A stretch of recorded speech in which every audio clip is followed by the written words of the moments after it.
Want to become an elite level athlete? Well, look no further. The Reclaim Your Throne Elite D1 training course is all you need to take your performance from subpar to the creme de la creme of athletes all around the world.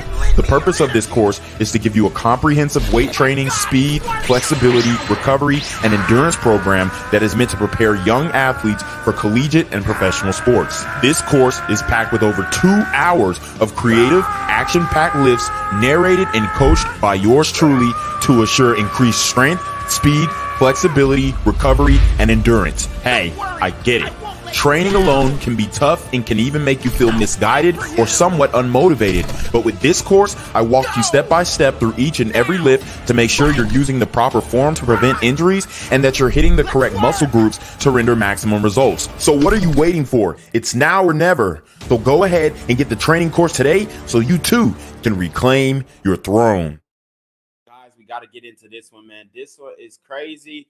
Yo, we have a lot of chicks out here who are trying to put men in their place, but I think that they've forgotten their roles as well. So I'm gonna play you guys a series of videos, and then we're going to get into the final topic.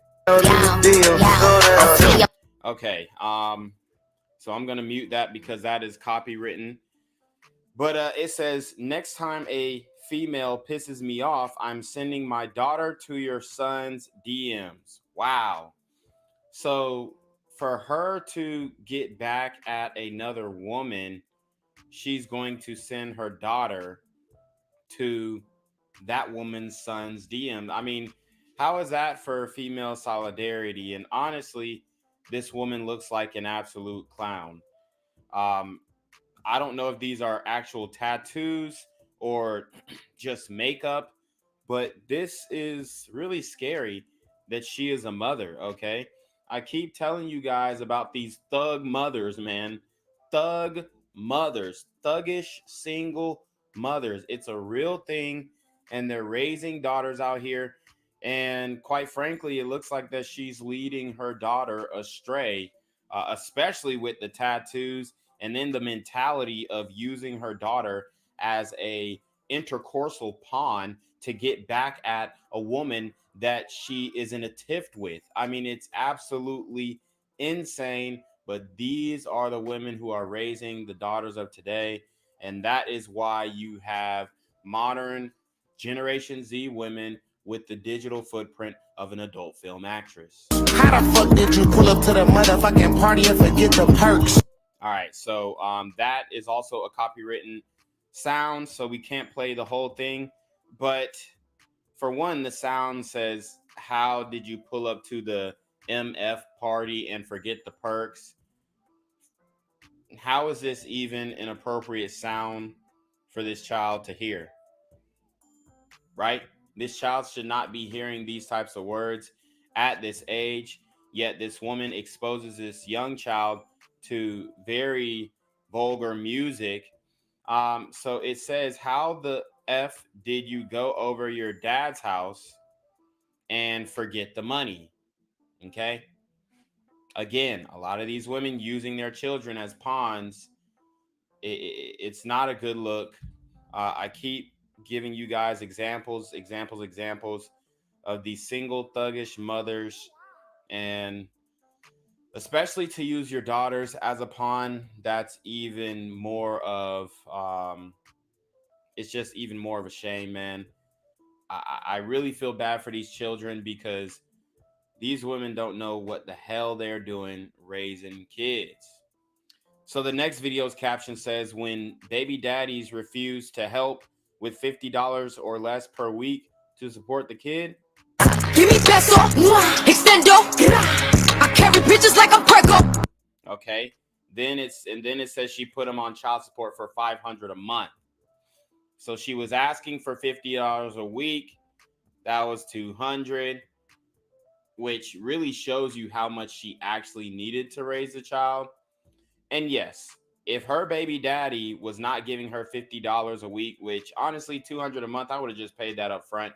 It's not much to contribute, especially if you're not going to be involved in the child's life. And I don't know what type of decision they came to in the birth of this child, but it always seems like, these women want first right of refusal.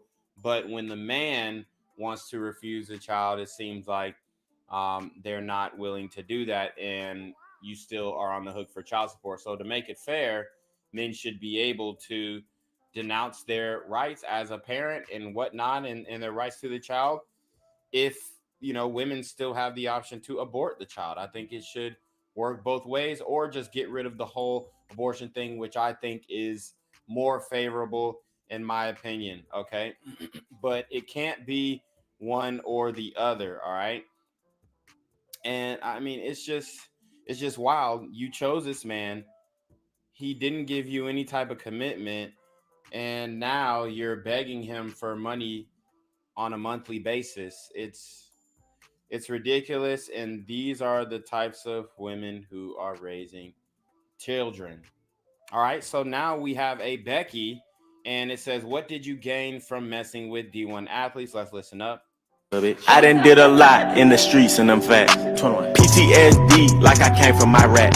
All right, so she says that she got PTSD from dealing with D1 athletes, and the reality is, let me adjust my camera because the brightness is tripping. There we go. The reality is, they already know what they're getting into when they start dealing with these D1 athletes. These guys have options. They are the creme de la creme on the campus, and they have their pick of the litter. You knew you was not getting cuffed. A lot of these girls, they're not getting commitment. These guys are honest too. A lot of them are honest, and they tell them, hey, I'm not committing to one chick. You can be on the roster, and they join the roster happily. And then on the back end, they talk about PTSD. And what do I always say? Retroactively withdrawing consent. So you guys have to be very careful, especially if you're a guy with a name to yourself dealing with these modern chicks, especially these Beckys out here. They will come for you as a D1 athlete. They sometimes will even target you. So you have to be aware and move proper and understand how to vet these women. Obviously, no official documentation of marriage and no cohabitation moving forward, especially if you're a guy of that stature, because until you retire, obviously, which honestly you still shouldn't do the documentation, shouldn't do it officially. Obviously, a ceremony, is cool, but oh man, it's just a bad bet. It's just a bad bet. It's a bad deal, and a lot of guys are just taking bad deals and not reading the fine print. So the final video we have is a sister who is complaining about maybe some criticism that she had received in the comment section. So obviously the comments are getting to her. I think they commented on her hair. I think they commented on her lashes, maybe her nails. And I'm just going to keep it a buck. She's not really attractive at all. If I had to rate her on a scale of 1 to 10, I'd probably put her around a 3 to 4. She looks like a guy. And that's okay. Okay. She deserves a Malcolm, a medium, ugly, lucrative, communicative, operational, likable man. And she should be able to settle down with that Malcolm. But the problem is, a lot of these chicks do not want to settle down with the Malcolms. And the Malcolms are the guys who are going to lead them to the promised land. So let's listen up to what Shorty's talking about. As men get their opinions, and I just be like, aren't you supposed to be building a house? You know who don't have time to worry about what I do with my hair? Men who build houses, bro.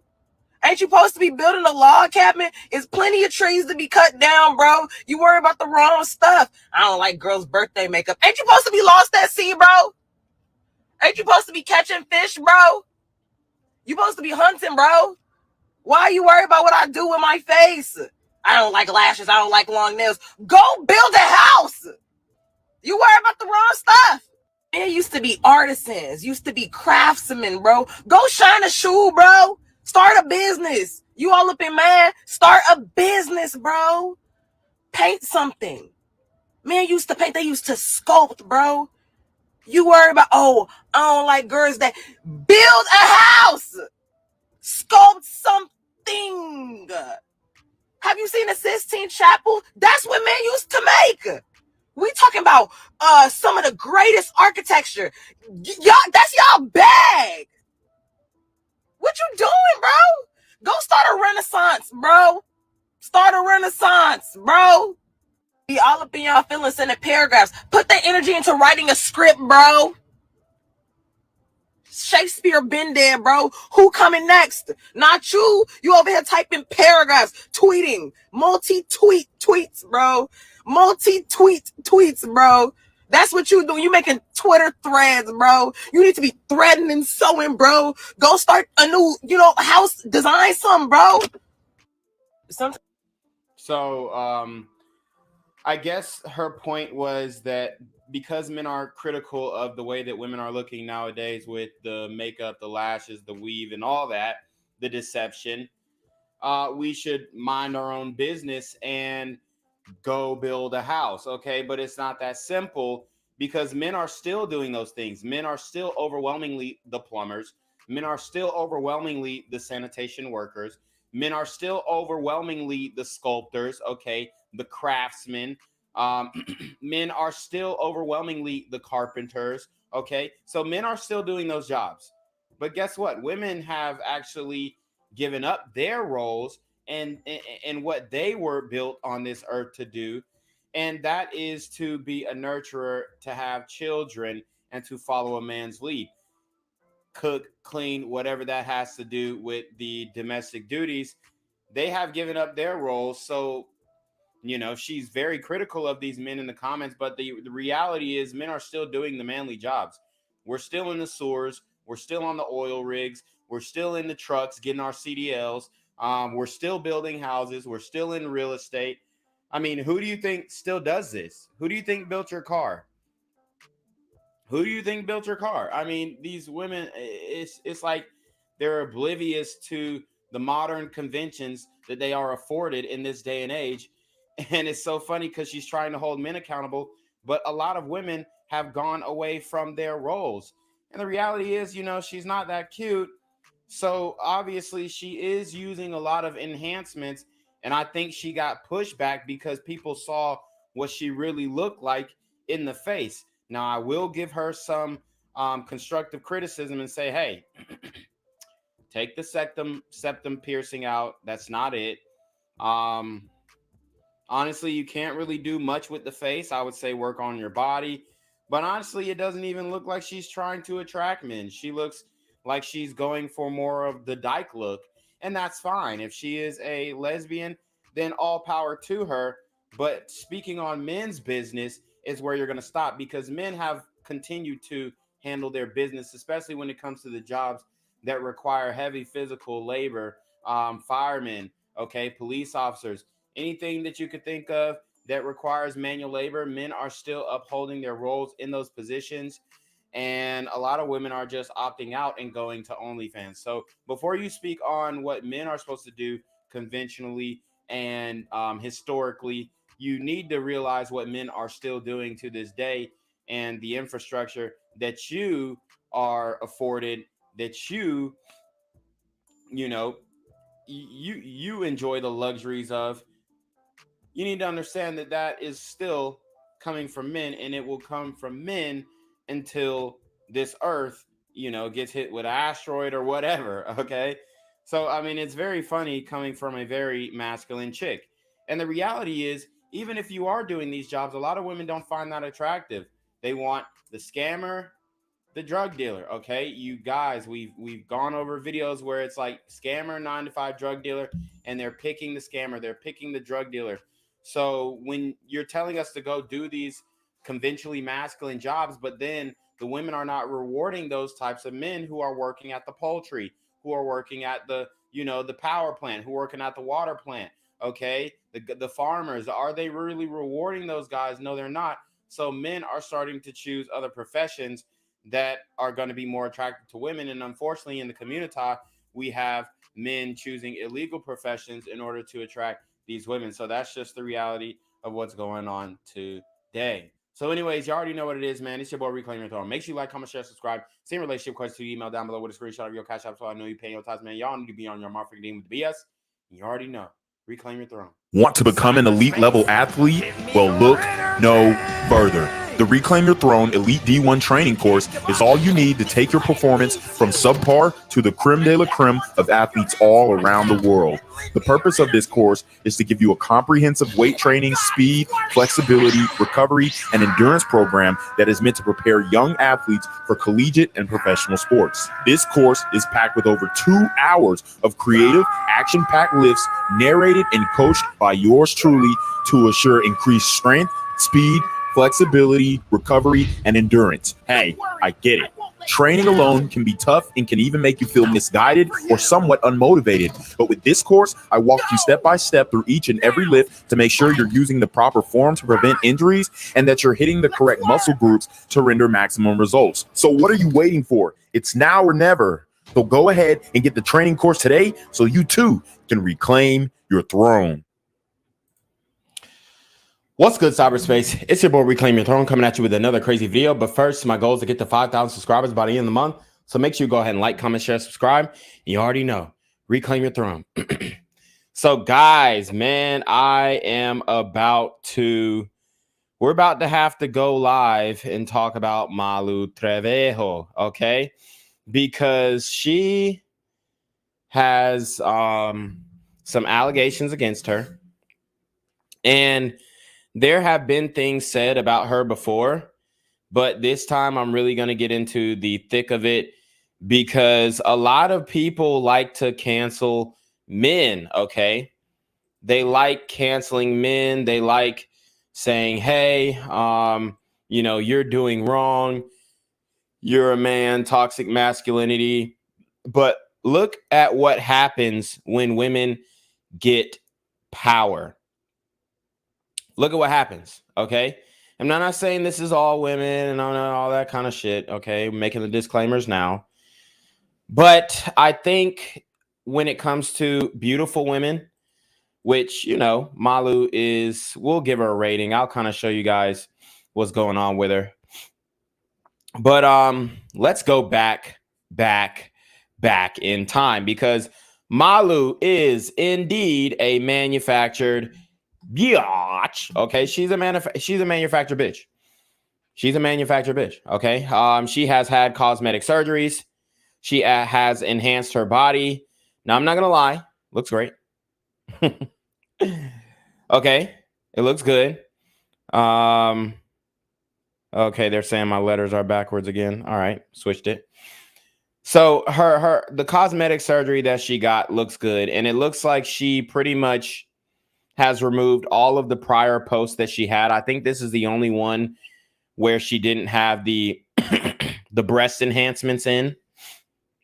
And this was back in 2020. As you can see, she limited the comments to avoid scrutiny.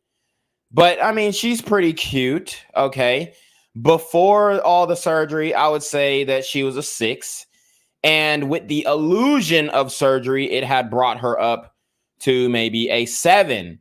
The illusion of the surgery brought her up to a 7. So it doesn't mean that she's an actual 7. It means that she's a manufactured 7, which really kind of brings her even lower because the cosmetic surgery has to be updated. Okay. It's almost like when you get a new filter in your engine, after getting an oil change, that filter, it just can't last forever. So you have to switch it out, every 6 months and whatnot. But with the breast implants, I think they switch them out every 5-10 years, something like that. So they have to continually be updated and brought within and out of your body. And that can leave scarring, as you can see. That's why you guys see that she has this tattoo here. A lot of women have that Rihanna tattoo, not just to copy Rihanna and stuff like that, but they're doing this tattoo in order to have tattoo placement so that when they get their breasts redone and whatever, they can just incision under the breast and then put in the little silicone or whatever the fuck the gummy bear shit they're putting in there, and then they can sew it back up and tattoo right on top of it so that it doesn't show a scar, okay? Because these surgical scars are really evident. Shout out to Main TV with the $4.99 super trap. He says no video on Tyree Nichols. Oh, say less. Yeah, so everybody has been requesting me to make a video on Tyree Nichols. I am going to have to. I'm gonna have to do that either tomorrow or later tonight. I'm not sure. But yeah, so let's see. We got people in the building on TikTok. But yeah, so the cosmetic surgeries, when you have the breast implants, you have to continually get them updated and reinserted and whatever. So you're gonna have to go under the knife. So that's why a lot of these hoes get the Rihanna tattoo like under their breast so that they can cover up those scars. Also, if you see a woman with hip tattoos in the front, okay, that means that she probably has gotten a tummy tuck or a BBL, because they have to cover up those scars, because those scars are pretty ugly. They really are, because men, we like our women flawless as far as like their skin goes. So we don't like scars and all that kind of stuff and acne and whatnot. But if she does have acne, then, you know, we don't mind, as long as she doesn't have any crazy, you know, outlandish scars. So here is Malu. Let's see. Yeah, so here she is. Sorry, I didn't have the picture. I mean, she's okay. She is okay. I mean, she's pretty basic in the face. The breast enhancement definitely helped her out. And I think she also got a BBL. But this girl has been twerking online since 15, basically. And then her mom is like fast too. Her mom's a little fast ass little girl too. Like her mom, I've seen videos of her mom twerking with her in the bathroom and all that kind of stuff. So you can obviously see how she had been influenced and whatnot. But you know, she's pretty hot. You know, niggas would fuck. So, you know, you can't take that away from her, right? But at the end of the day, she is panning out to be a raging bitch, okay? She's panning out to be a raging bitch. Also, as you can see, she is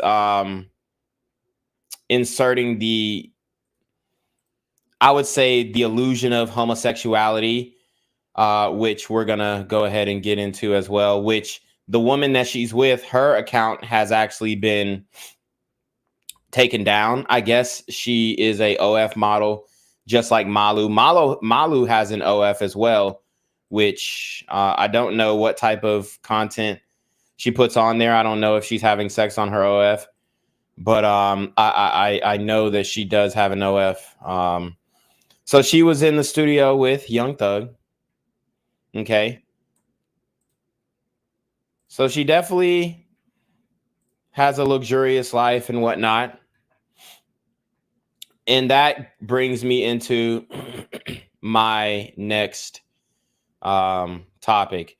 The Shade Room actually did an expose on Malu, and her staff, the people that work for her, have said some pretty unfavorable things about her. Oh, also, check this out. I did want to go back to this picture. So this right here is a sex doll. It's an intercourse doll, y'all. So a lot of people like try and get on men for having toys and or sex dolls, which most men don't have sex dolls. But she has a sex doll right there in her crib, a blow up doll at that.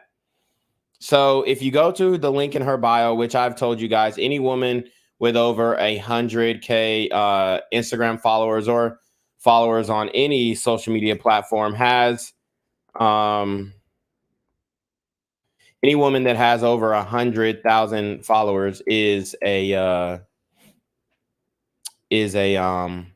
prostitute. So she's definitely selling pussy. Definitely selling pussy. Actually, I just got on her OnlyFans. It is free. And she does have some overlap with her content on Instagram. So there is some overlap. I don't see any real nudes here on her OF. I don't. Don't see any real nudes. So oh wow, okay. Oh, so she is. So I see one right here. She's actually showing her behind. I was gonna show you guys the OF, but I mean, she covered it up, but still, you know, it's not safe for YouTube. Here's a video that. Okay, so she's doing like some dumbass dances, I guess. Okay, so I'm actually looking at the ass because I don't think she really has any ass pictures. Like no straight up bikini pictures on Instagram. And I'm looking at the ass on OnlyFans, and it definitely is manufactured. Like there's a sharpness in her ass that I can see that was most likely formed from the surgery that she had. So but yeah, I mean, all in all, she's pretty hot. You can't take that away from her. The OnlyFans is free and she's very active on it. As a matter of fact, it looks like other people are posting for her. The amount of activity that she has on here, it looks like other people are posting for her. All right, so Joel Hefe says, "LOL, hating on women again." You could say that, but I'm just exposing Malu for the raging bitch that she actually is.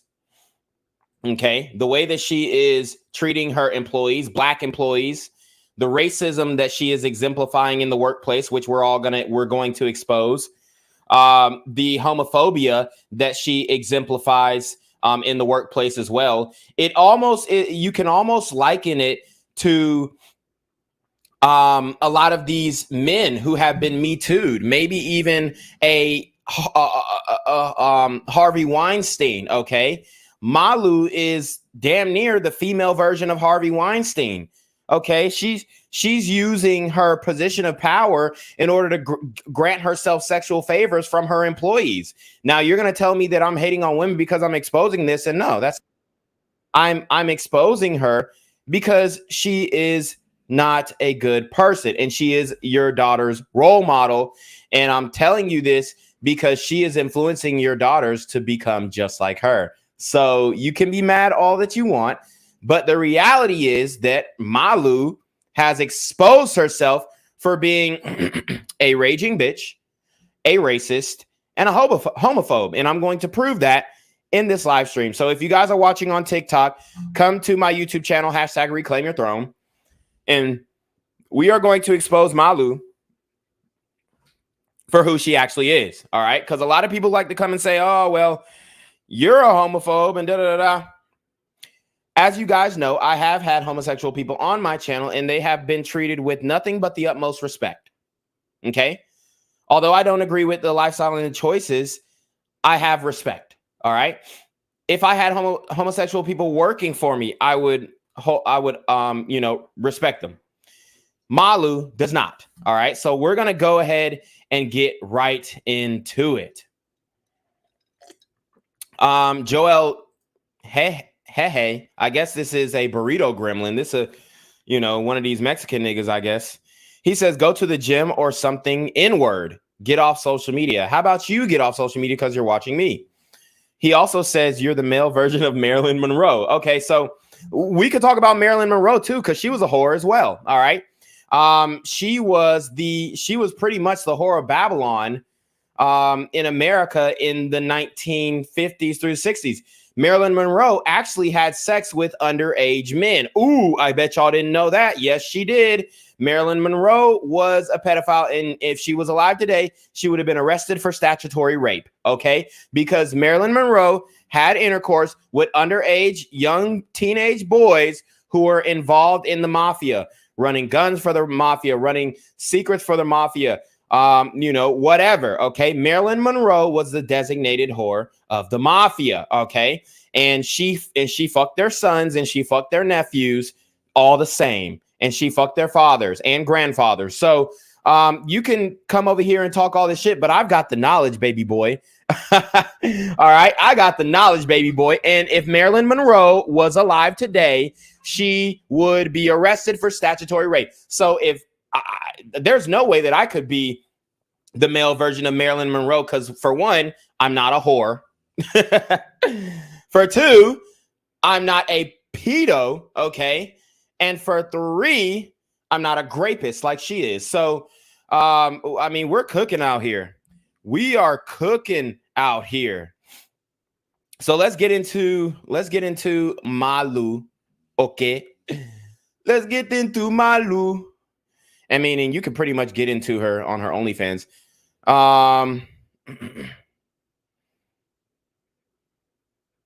Okay, so Malu is actually making a statement. She has a pinned tweet making a statement about abortion. So she's actually pro-choice. So, you know, another chink in her armor. Here we go. Let's do the expose of Malu. Then we're going to get a brother who worked for Malu give his personal account of how destructive and disrespectful she is in the workplace. Okay, so let's get into it. Is there a dark side to this social media superstar? Evil is her. Woo! Hold on now. So this is another woman. Does she hate women? You see how y'all's logic just crumbles in the palm of my hands. You have a woman saying that she is evil. Does she hate women? A woman herself coming out and saying that Malu is the epitome of evil. Dark side to this social media superstar. Evil is her. Millions are watching singer and influencer Malu Trevejo live her life on TikTok, Instagram, even on OnlyFans. But behind all the fame, shocking allegations from several former employees who say she threatened their lives, sometimes with weapons. I don't know. Threatened their lives with weapons. Let's just show for the record that Reclaim Your Throne has never done anything like this. You know, a lot of people like to make it seem like, oh, Reclaim Your Throne is just some bad guy. Well, if you talk to anybody who's ever had an interpersonal relationship with your boy Reclaim Your Throne, they're going to tell you nothing but good things. They're going to tell you that I had nothing but respect for them. They're going to tell you about the humility that I exemplify in the presence of my peers on an everyday basis. If you talk to the employees that work for me, they're going to tell you that I uphold, workplace standards, and I have nothing but the highest honor and respect for my employees. I would never disrespect them. If they need a day off, I give them the day off. If they have an absence or they're tardy for some reason, if they have an emergency going on, I don't say, hey, you have to work, you're my slave. No, I say, you know what? Hey, cool. Take the time off. You know, it's unpaid, but at the end of the day, there's not going to be any malpractice within my businesses. Malu Trevejo is a menace to her employees. She is the female Harvey Weinstein. She is the female Harvey Weinstein. This is the first 20 seconds. And not to mention the brother who is actually doing this expose. He actually works for WSB TV in Atlanta. Or is it 11 Alive? He works for one of them. I think he works for both. I don't know. But he also does these exposés on the Shade Room. And this brother is a homosexual man. And he's even saying, hey, you know, from the evidence that I've looked at, Malu Trevejo is a menace, okay? She's a menace. She's a menace. So, does he hate women too? A homosexual man? Yeah, I don't think so. So let me get into some of the rest of you guys' chats. Mr. Jake the Great, shout out to Mr. Jake the Great. He says Malu is the CFO of Thoughts. Bad Baby is the CEO. Yes. Hazim El Morsi says it's really a shame when women say that they don't need men, and when they start facing trouble or hitting the wall, the first thing they say, I need man, and they start crying. Facts. Romer Dubose says 6 for the cosmetic surgery. Yep. He also says good words, illusion, manufactured 7. You should copyright that. Reclaim. Hey, I might. Mr. Jake the Great says that sternum tattoo is the only acceptable one to me. Yeah, see, and I don't like any tattoos on my woman. So there is no tattoo that is acceptable for a woman that I'm actually going to take seriously, impregnate and see as, you know, the future mother of my children. Tattoos are for men, not for women. Romare Dubose says, take your time on Tyree Nichols. Everybody doing it already. Yeah. When I go into the Tyree Nichols situation, I'm going to give you every single aspect. I'm going to give you the facts. We're going to get police reports. We're going to do this thing right, baby. Main TV says she cold. Oh, yeah, she is. I mean, she's a bad bitch. No cap. I mean, I'll fuck the little whore, but that's pretty much it. Romare Dubose says, big head, but cute. When she get 35, she going to be ugly. Yeah, and I could see that because a lot of, you know, respectfully, shout out to my Latina women, but a lot of y'all get overweight in age, and you kind of get wide. You start getting shaped like a and there they go. They banned me on TikTok, so there we go. We submitting the appeal, but y'all start to get shaped like a muffin. You know what I'm saying? Romare Dubose says, women using dildos. If an 80-year-old man need a doll he can screw, so be it. Right. So yeah, we got Joel Jefe in the building hating. Mr. Jake the Great says Malu is the Latina Ellen. Yeah, because Ellen DeGeneres got exposed as well. Another Dala says, I'm from TikTok, bro. Did you get your dogs as puppies or when they were already adults? I got them as puppies. Escape Tricks says, get them reclaimed. Get they ass. All facts. Yes, sir. Joel Jefe says, someone should check your computer history. A bunch of projection. All you're going to see on my computer history is Facebook, you know, some real estate software that I am using, and pretty much any content that I look at with you guys. Joel Jefe says, I obtained a PhD, do some research. A PhD in what, my nigga? Mr. Jake the Great says, respectfully, Gen Z, have any of these female stars been tried to statutory grape? I don't know if that happens, or been tried for statutory grape. No, they haven't. Romare Dubose says, Genquavius will flame your ass if you don't know what you're talking about. Yeah, I will. He says, if you knew biology, you would be pro-choice as well. No, actually, if you knew biology, you would be pro-life. He says, you're an incel. You've talked to 3 white girls. If I'm an incel, then I don't even know what the term means, because your boy was getting down and dirty a few days ago. Another Dollar says, respectfully, you a 4 reclaim bro in the face. And that's fine, because like as a man, you don't have to be a 10. Doesn't matter. As long as my body's on point, I can get whatever I want. So I've already come up with a term for what I am. I am a Malcolm, okay? A mildly attractive, lucrative, communicative, operational, likable man. All right. So we've already established that. The problem is it doesn't matter what I look like, because men are the consumers of female beauty. Okay. So let's get into it. She has a knife and she's just talking with a knife. We're going through the multi-million-dollar lawsuit just filed against her. And in a Shade Room exclusive, you'll hear from the employees themselves. I'm Justin Carter. This is TSR Investigates. Oh, so shout out to Justin Carter. As a matter of fact, I just had a woman respond to my TikTok on Malu, and she says, oh, she needs to be canceled for more reasons than that. Wow.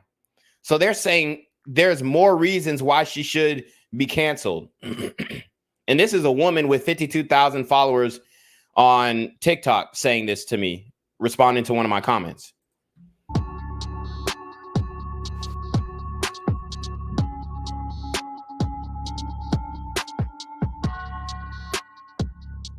Malu Trevejo is a singer and social media influencer who rose to fame in 2017 with... And an OnlyFans model. I mean, why did he skip over that? Like, nobody knows Malu for her fucking music. Name one song. Nobody knows Malu for her goddamn music. Stop it.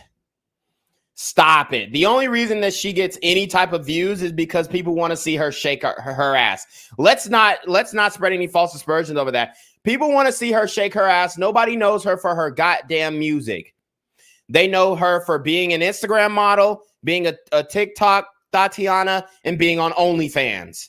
Name one song. I dare you. her hit single, Luna Lena. She's also quite popular on social media. I'm talking about 25 million followers on TikTok, another 11.5 million on Instagram, and over 1 million on OnlyFans. Now, following her is one thing, but working for her is a completely different story after 4 of her former employees are now suing her, claiming defamation, abuse, battery, sexual misconduct.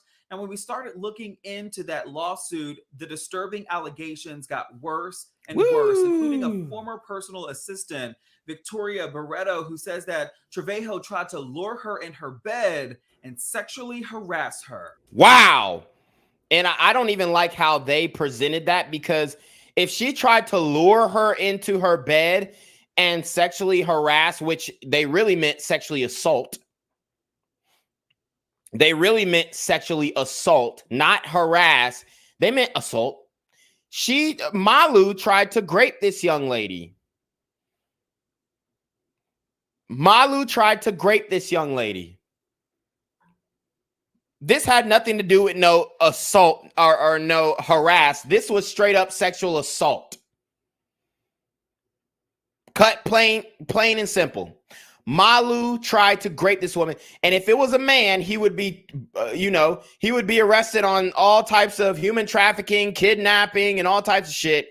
But since it's Malu Trevejo, okay, and OnlyFans Tatiana, whose sexual perversion has led her to a debaucherous sexual lifestyle and debaucherous sexual habits, that's why she can't control herself. That's why she can't control herself. That right there. This is exactly why. Like, what else did y'all think? Because she has been influenced by the OF scene. She's been in LA, Miami, like she's been back and forth. I'm sure she's gone to some of these Hollywood intercourse parties, which I broke down a video of Sky Bree and her little friend saying, oh, we went to the orgy party, but we didn't participate. We're not like that. But then you see videos of her getting gangbanged on the hub. Okay? So the thing with Malu is she has been given a pass. She has been given a pass to groom women who work for her. She has been given a pass to grape other women. She has been given the pass to call her black employees dirty nigger Haitians. She's been given the pass. Why is that? I don't know. But what we do know is that TikTok pushed the virality button on her. And if you guys don't know about the virality button on TikTok, then I'm going to educate you, because a lot of people, it's called the heating button. A lot of people tried to make it seem like, oh, Reclaim, you're lying. You're not shadow banned. You just suck. You're just a bad content creator. Nobody likes your content. No, what happened was they didn't want your boy Reclaim to become the next Andrew Tate. That's what happened. They didn't want your boy Reclaim to go viral. And I'm not necessarily likening myself to Andrew Tate, but I'm just saying, because I ain't got shit to do with what he got going on. But what I am saying is they wanted to stop your motion. They wanted to stop your boy's motion. And that's why they turned the off button. They pushed the cold button on my channel and pushed the heating button on Malu's channel. Let's keep going. Barreto says Malu Trevejo found her on TikTok, and before she knew it, she was flying to Miami. I went to her house to hang out with her for the first time, and I was like, wow. Right off the bat, I was like, Shout out to Romer Dubo with the $10 super trap. He says, bro, keep me entertained with real news and laughs at the same time. Support Reclaim. Hold on. Yeah. Hello? Where we at? Oh, you want to know where I'm at? We outside! Exactly. You already know. I'm trying to tell you. Another dollar says, thoughts on the Eagles lineman who got expelled or something for an allegation back in college. Yeah, I'm going to have to break that down. We might break it down if we can get to it, but this is crazy. Shout out to Eddie Ida. He says, majority of these females suffer mental illness and bipolar disorder, even the pretty ones. Absolutely. You're absolutely right. Mr. Jake the Great says Justin Carter is that dude that be on the ATL news station. Yeah, shout out to Justin Carter. He's that guy. He's always on the scene. And it looks like my haters have, miraculously stopped commenting. Seemed pretty dope. She became her personal assistant in October 2021, but as the days went on, she started noticing red flags. Trevejo would stop her from using her phone during business hours. So I asked her, I was like, okay, Malu, what are business hours? All I was told was all day. She says she didn't. All day. Does that sound like a healthy work environment to you? All the people who are trying to defend Malu saying, oh my God, you're attacking a female again? Attacking women again? Yeah, I'm going to attack the bitch because she's fucking wrong. Yeah, I'm coming for her because she's fucking out of pocket. Does that sound like a healthy work environment? A 24-hour day? And y'all over here talking about some damn, we need minimum wage laws we need the minimum wage to increase. We need the work week to shrink to 30 hours a week. We need longer weekends. And then Malu over here using her employees as fucking slave labor, and y'all are over here justifying it. And because the person who's presenting the information is a heterosexual man, I hate women. Y'all see how this shit works? Y'all see how this shit works? The other guy earlier said, what did he say? He said, you've talked to 3 white girls. I've talked to 3 white girls, but I took the first time I lost my virginity, I had sex with 2 black women. But I've talked to 3 white girls. These guys don't make sense, man. You can even go to my Facebook. My prom pictures are with black women. Women, plural. I went to prom with 2 bitches, guys. I'm different. Complained because she needed the money to help her dad at the time, who was struggling with addiction.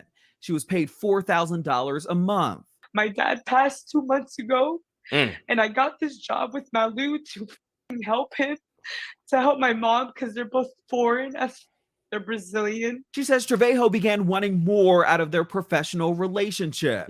Court records say, quote, Trevejo immediately began making sexual advances towards Ms. Barreto once she began her employment with her, including requests for, quote, Ms. Barreto to sleep with her in her bed, cuddle with her, and watch television. Wow. Who does this remind us of? Who does this remind us of?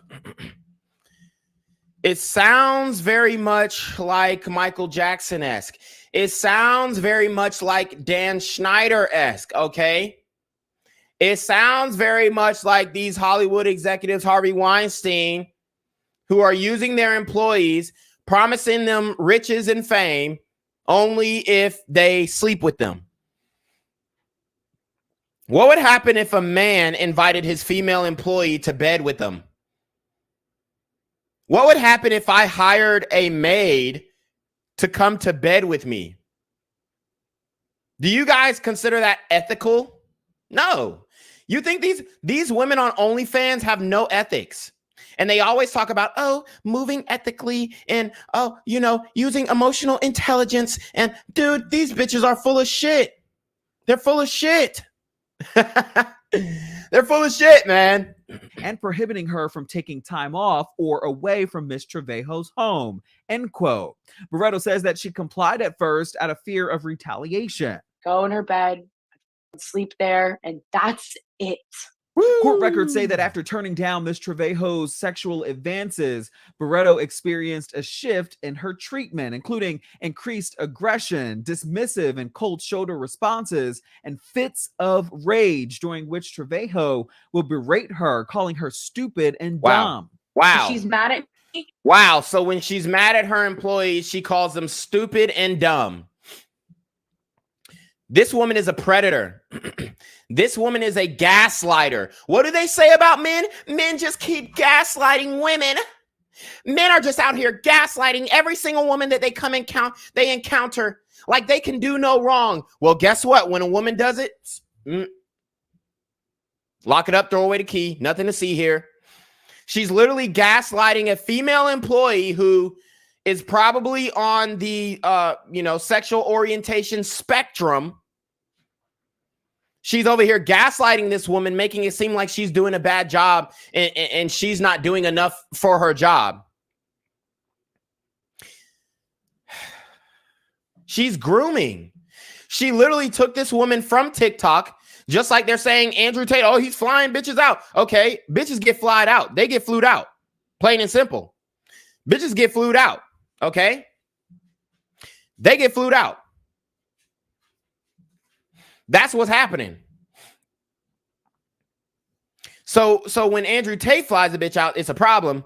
But when Malu flies a bitch out, hires her, grooms her, disrespects her, attempts to sexually assault her, no issue. You're my assistant. When it's come in bed with me, my God, Vic, you're my friend. So listen to this gaslighting that Malu is doing. Let's see the haters try and defend this. Look at this gaslighting Malu's doing. Her calling her stupid and dumb. When she's mad at me, you're my assistant. So when she's mad at her, she's her assistant. When they're good on good terms, oh, you're my friend. No, girl. Oh, it was nothing. When it's come in bed with me, my God, Vic, you're my friend. Like, come on. Eduardo Vidal was her manager for about 5 months and admits that he was enticed by the 6-figure salary and moved from Miami to the Dominican Republic to support her. She would call me fat. She would call me. Wow, she'd call him fat. Where are all the fat shaming police? Where are the plus size women coming down on Malu for fat shaming? Her male employees. Oh, nobody gives a fuck when she's calling a man fat. That's the problem. Nobody gives a damn. That's the issue right there. The double standard. The double standard. And we listen to these women all day talk about, well, there's a double standard for men sleeping around. Well, why can't women sleep around? That's literally the only double standard that doesn't benefit women. Every other double standard benefits women. Where are the plus size women coming out in droves saying, hey, Malu, what you did was wrong and we condemn it. What you did was wrong and we don't support it. I'll tell you where. They're nowhere to be found. Why? Because these women don't have integrity. They just want to cancel people they don't like. That's why you've got people in my comment section talking about this, talking about that, but they don't want to address Malu's malpractice. They don't want to address Malu's bad behavior. They don't want to address Malu's ethical concerns within the workplace. They don't want to address Malu's HR, human resources fiasco that she has on her hands at this time. She'll call me slow. She'll call me stupid. But this was the final straw. And then out of nowhere, she has a knife and she's just talking with a knife. He says Trevejo got upset one night over a DNA test that she wanted to take. Wow. He says it didn't come fast enough in the mail, and Trevejo lashed out. This was the knife. Court records claim that, quote, the knife narrowly missed Mr. Vidal as he swiftly moved out of the way, but not before Miss Trevejo destroyed the table Mr. Vidal was sitting at during the incident with the knife. At that point, I kind of like, I shut up because she's irate, and she has a knife in her hand. And matters got worse when she added 2 black men, Rich Lacroix and Ralph Colon, to her team. Wow. So now she brought the brothers into this, and that's really why I spoke on it. If it would have just been burrito on burrito violence, I would have kept it cool, okay? I would have said, look, that's y'all business. Let the cartel handle that. Let whatever, look, that's y'all. But once she brought the brothers into this, that's where I had to step up. Oh, yes. That's where I had to hold her accountable. Oh, you better damn believe it. Because she's not going to talk to these brothers like that. She's not going to talk to these hardworking black men like that. She's not going to disrespect these brothers like that. Okay? Because on some real shit, if they was some real niggas, we really could have got up in her crib and made off. Like a thief in the night, I take anything but some pussy. Like Young Thug said. So we really could have got up in her crib and took everything to her name. Okay. Okay. We really could have hit a lick. I hit a lick. Hey, I hit a lick for 100 bands. I hit a lick. We could have hit a lick on her. We could have said it one more. Malu tried to stop me. It's gonna be some dreadhead niggas in your lobby. We could have did that. We could have made away with that. Okay? When she was in LA, we could have got the Crip niggas on her. We could have got the Blood niggas on her. We ain't do that. We didn't do that. We ain't do that. These brothers came to social media and they said, hey, this woman needs to be exposed. She disrespected me. She disrespected my culture. She disrespected my race. She disrespected my people. Because there was a lot of things that could have been done. Okay? Y'all already know these female rappers ain't insulated from the bullshit. Y'all seen what happened to Lotto. I think she got her shit robbed. It's a lot of women who are in the rap game who got robbed. In the music industry who got robbed. Social media influencers who got robbed. Niggas could have set that up. I'm just saying. Niggas could have set that up. Point blank. But they didn't. Because why? They have respect for her at first. At first. In May 2022. Calling us old dirty little Haitians. She was making fun of me for being gay. And she would call dirty Haitian. Wow. So she's racist and she's homophobic. That's crazy. Damn, that's crazy. Damn, that's crazy. Okay. Romero is asking to become a mod. Oh, yes, absolutely, my brother. Hold on, what the hell? They did a copyright joint. Oh, it's probably because of music. Fuck. They hit me with a copyright strike on not a strike, but a claim on Reclaim. Did it? A claim on Reclaim. Anyways, all right, I'm finna mod. All right, I'm finna mod you up, Romero. Oh shit, hold up. But yeah, man, I mean, niggas could have really like did her bad on some real nigga shit. Everybody knows one Jack Boy, right? Everybody knows one Jack Boy. So motherfuckers could okay, they got managing moderators and standard moderators. I guess I'll put you as a managing moderator. But you know, motherfuckers really could have hit a lick. They could have did the race on Malu, but they chose not to. They chose not to. This is her former bodyguard, and y'all know them bodyguards got ties to the streets. So she could have easily, like, some could have, like, she really was vulnerable, and she didn't even know it because she thinks that she's on top of the world and all, and she can talk to people however they want to. Say what you want about Reclaim. If I drop the link and you come up on my damn channel, you're going to be faced with respect unless you disrespect me.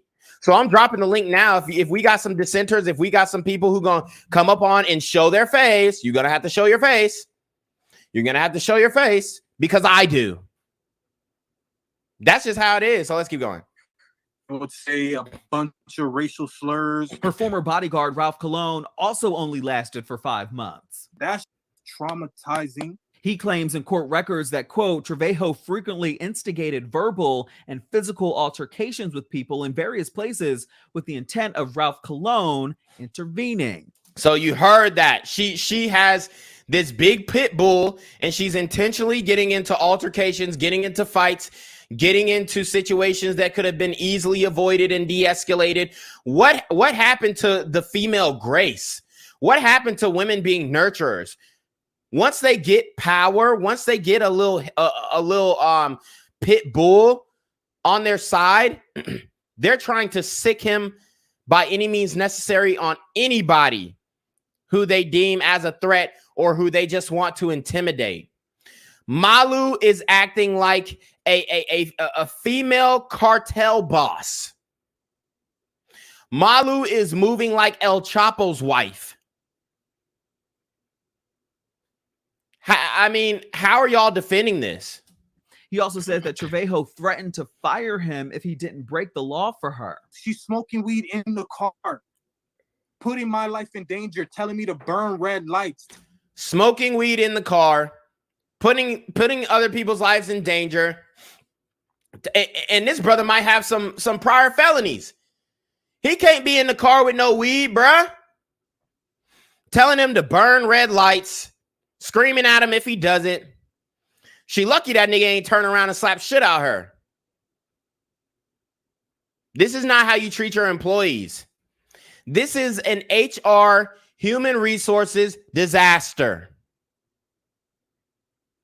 This is a disaster. Telling me to go. My nickname to her was, you literally gotta be the dumbest ever. Dude, you gotta be the dumbest motherfucker I've ever seen in my life.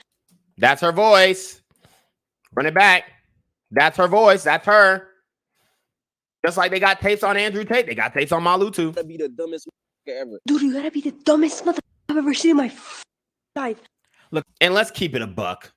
Malu's not that intelligent. Like, she's over here calling other people dumb.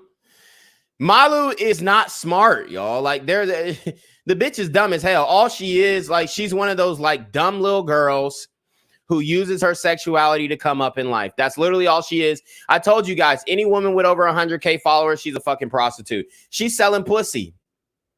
She's selling pussy. Okay? Whether directly or indirectly, it's getting sold. It's getting sold. Got pictures with Young Thug. Did she fuck Young Thug? Got pictures with other celebrity men. She fucking them? Probably. And that's the game. Okay? But she's over here calling other people dumb. But bitch, you sell ass pictures and pussy pictures for free $99 on OnlyFans. And they're trying to make it seem like she's trying to make it seem like she's just like some intelligent bitch. No, you're dumb as fuck, bitch. Lacroix, another former assistant, says that he had enough when, quote, he was directed to purchase large quantities of illicit drugs for Miss Trevejo's use, and went on to say that she began to use racial and homophobic slurs towards him. Racial and homophobic slurs. Miss Trevejo began using slurs such as blank, dirty Haitian. Y'all know that's the N-word. So I mean, look at the disrespect that she has for black men. Look at the disrespect. Okay?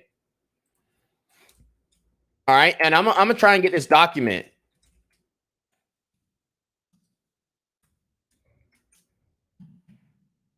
Let me try and get this document. Let me try and get this lawsuit document. Whether it was an ant walking by and passed by her bed, it was my fault. If the burger wasn't made right, it was my fault. The least. Y'all hear that? The gaslighting. The gaslighting. And you know why I got respect for this brother too? Because he's a homosexual man who's not like mad, flamboyant and whatnot. Like he's speaking as a man would speak. Whatever you got going on sexually, hey, that's your business. But if you a man, be a fucking man, right? If you a man, be a man. That's why I can rock with this brother. Because although he is homosexual, he prefers booty. He's still speaking like he's not, oh, girl, well, she was so rude. Like, she was just like, that. Like, he's not doing all that. So respect to this brother.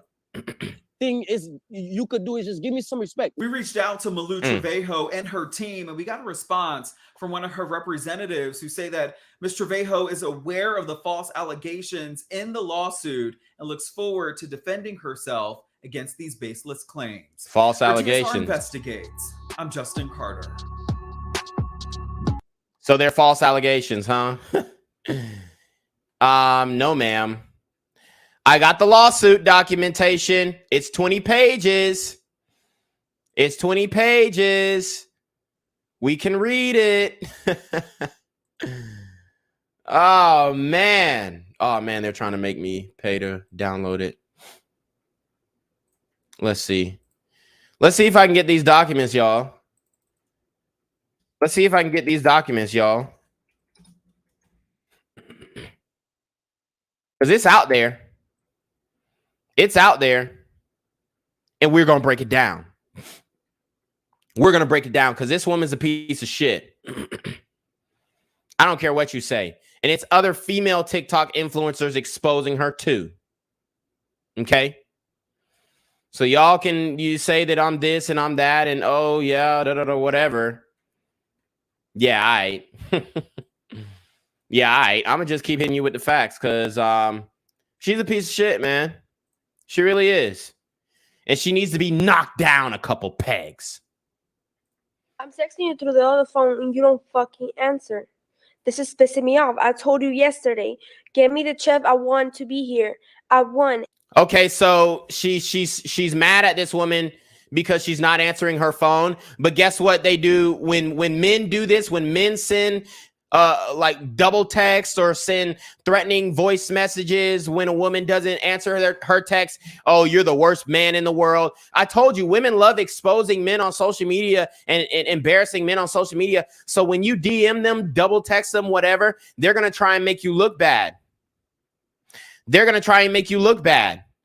But you got Malu over here double texting her, I guess her assistant, sending her threatening messages. I mean, this is absolutely ridiculous, man.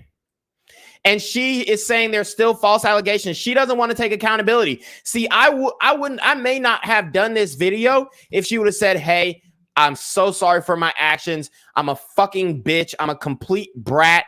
I've got resting bitch face. I need to go to some type of therapy. I'm fucked up in the head. I'm a piece of shit. I own up to it. I take up for my actions, and I promise to never treat human beings like this ever again. But you know what? Her narcissism cannot allow her to do that. Because she feels like she can do no wrong. She feels like she can treat people of color horribly, people of color disrespectfully, just because she's of a lighter complexion. Oh yeah, I'm going there because that's exactly how she feels. That's exactly how she feels. And she shows that through her disrespect for black men, Hispanic men, and Hispanic women. I'm texting you through the other phone and you don't fucking answer. This is pissing me off. I told you yesterday. Get me the chef. I want to be here. I won. It's 2:22 and the chef is not here. What the fuck is wrong with you, bro? You can't do nothing. If it wouldn't be for OnlyFans, me showing my fucking titties and I told and I fucking ass, I wouldn't have none of this shit. The fuck you gotta do all that shit for? Are you dumb, Rich? Are you really fucking dumb, bro? I'm literally just telling you to see. Hold on, see, and I literally, people were in the comments, oh my God, her music is so good. Oh, she did this. Oh, she did that song. You said name one song? Google search really quick. Drop 10 songs. Oh, see, I can name 10 songs from Malu. No, the fuck you couldn't, bitch. You went and Googled it, dumbass. You went and Googled it. Don't nobody know that bitch for her music. You heard what she said. If I didn't do OnlyFans, if I did not do OnlyFans this way, I would not have none of this, bro. If I did not do OnlyFans, there would be nothing. I would be nothing. Yeah, she wouldn't be shit without OnlyFans. She wouldn't be shit without showing her ass, her titties, her cooter cat online. Let's read these messages. Constantly calling me dumb and stupid. Proof of me occupying her to her needs. Occupying to her needs. I think what she meant to say was acquiescing maybe to her needs. And didn't receive any messages before. She texted the wrong phone. Okay, so she texted the wrong phone. This is Malu. What the fuck? Like, you literally retarded. He's still making the food. I hear him. Tell him to stop. They're calling him now to tell him to stop. You gotta be the dumbest motherfucker ever. Why the fuck? This woman says, excuse me. Damn. I will message you when you're calm. I can't talk. I can't take all this negativity right now. She said, oh, it's negativity is the fucking truth. It's the fucking truth. You dumb as shit. He not stopping. I won't be paying for food now. I'm going back to sleep. If he does the pasta, I will throw the pasta at the fucking car you drive through the fucking window. If he does the pasta, I will. Okay, so yeah. So she's a fucking bitch. She's like the nightmare Latina from hell. She's a fucking bitch. Who do you think she learned that from? Her single mom. Who do you think she learned how to use her body to get what she wants from? Her single mom. Who do you think she learned how to spread her legs and show her ass and titties online for money? Single mom. It's not hard. It's not hard. It's not some complex equation. She's a bitch because she was raised without a father. Okay? Let me read some more of your chats, and then we're going to get into that statement she made about OnlyFans. Mahayana Confidential says she's selling that seashell, not by the seashore, though. Right. Jojo Joestar says, no way a dude like Young Thug was around Malu and didn't hit. Facts. King J says, damn, she got the Scarface voice and everything. Yes, she really does. Romero Dubo says, support the channel, people. Y'all better. Alpha Zo says, oh, nah, I'm coming at her. Yeah, she fucking with the Zos, bruh. Alpha Zo says, these fake influencers have to be stopped. Facts. Mahayana Confidential also says, nah, I don't mind racism. It's funny to me. Racism will never go anywhere. We're naturally tribal. Most women are. So, I don't necessarily disagree. But when it comes from in a demeaning tone, like I love a good racist joke. Don't get me wrong. Like I love a good racist joke. But for you to talk to your employees and say, oh, you dirty nigger Haitian, whatever. No, that's bullshit. No, that's bullshit. I could see if they were like your genuine friends and like you really like was down with them like that much. You know what I'm saying? Like how niggas be playing with each other, going and joking around with each other. But once you are employing somebody, you need to move with some type of professionalism. Okay? Just like white men wouldn't like black men to say, oh, you pussy ass cracker, Like you wouldn't want to be employed by a black man who's calling you a pussy ass cracker all fucking day. Come on, let's keep it a buck. Let's keep it a buck. So I move off of the golden rule. Do as to unders as you would like to be done unto you. And you can tell that Malu does not believe that. Like I'm all for a joke. I'm all for a good racist joke, sexist joke, whatever the fuck, as long as it's jokes. But once you are an employer and you're like being disrespectfully serious to somebody, then that's where the line is drawn. Because if a man did this, he would be canceled. Romero Dubo says Malu gonna end up doing that apology letter soon. I don't think so. I think she's gonna double down. I think she's gonna stand out. I think she's gonna double down. Romero Dubo says she another Mildred Pierce. Joanne Crawford. Alphazo says narcissist, stuck up, airhead, SMH. Everything has to go her way, and I can tell she wants everyone to kiss her behind and put her on a pedestal. Facts. He also says those types of girls don't have no accountability or empathy. No, they don't. Alvazo says, bet she doesn't talk like that to the chads that bang her and dump her. Yeah, she doesn't talk like that to the, even though she is having sex with black men, even though she's having sex with every black rapper in the industry, I guarantee she doesn't talk like that to them. She's all quiet and, ooh, daddy, what you want, papi, da-da-da-da, all that bullshit. But when she is talking to her employees, she disrespects them.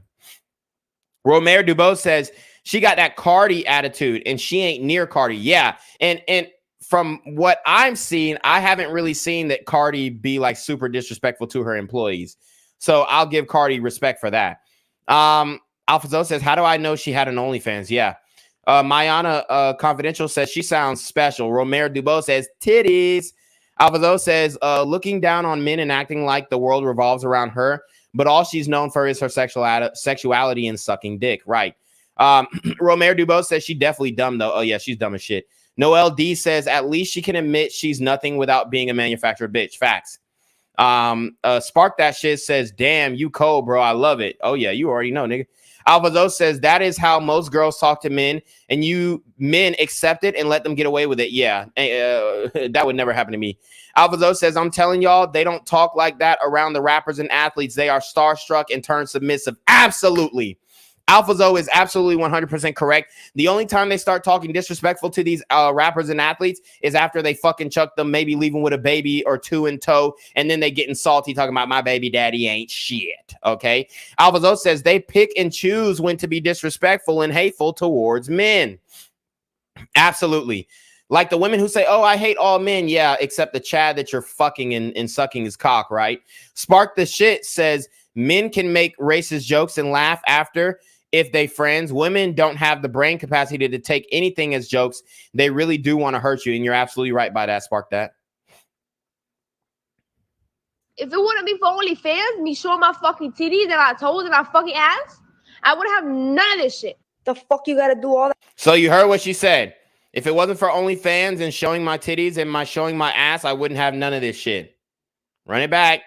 So for all the people who say Malu made her wealth off of her music, yeah, no. No, she didn't. She's a fucking e-whore. She's a fucking internet slut, and that's all there is to it. Don't get in my comments. Oh, you hate women. She admitted it herself. She's a fucking OnlyFans whore, and that's that. That's that. Plain and simple. If it wouldn't be for OnlyFans, me showing my fucking titties and my toes and my fucking ass, I wouldn't have none of this shit. Yep. The fuck you gotta do all that shit for? Are you dumb, Rich? Are you really fucking dumb, bro? I'm literally just telling you to see if he has giardia, which means they just gotta take his blood to check. So why the fuck would you do all that shit that you send me? So I don't know. So run it up, run it back. The dog had giardia, okay? And this sickness, this illness can only happen when the dog eats its own poop. So guess what Malu was doing? She was having her dogs probably in some type of room in her house or maybe the garage. Stay in the garage in a tight enclosed space because dogs only eat their shit when they're in a tight enclosed space and they can't stand the smell anymore. That's the only time they'll eat their shit. So she had her dog in a tight enclosed space, and because I breed dogs. But she had the dog in a tight enclosed space. The dog shit. She didn't clean it up. She didn't get any of her maids to clean it up. Any of that. And guess what? Guess what? Guess what? The dog started eating its own shit. Okay? She said which was happening because never once walked the dog. She didn't even take the dog out. So she's not only racist, she's not only homophobic, but she's a dog abuser as well. And now she wants to scream and yell because a doctor recommended things and that wasn't the answer she wanted to hear. Yeah, this bitch might be worse than Mike Vick. This bitch might be worse than Michael Vick, my nigga. So I don't know, talk to your family, whatever. But if you don't come today, then forget about your fucking job. So threatening to fire the assistant because he couldn't go feed her dog on his day off while he was taking care of his mom that was sick. What an egregious thing for her to do. And all of y'all keep defending Malu. Where are the Malu defenders in the chat now? Who's defending this whore? Who's defending her? Who can stand and come to my stream and defend her?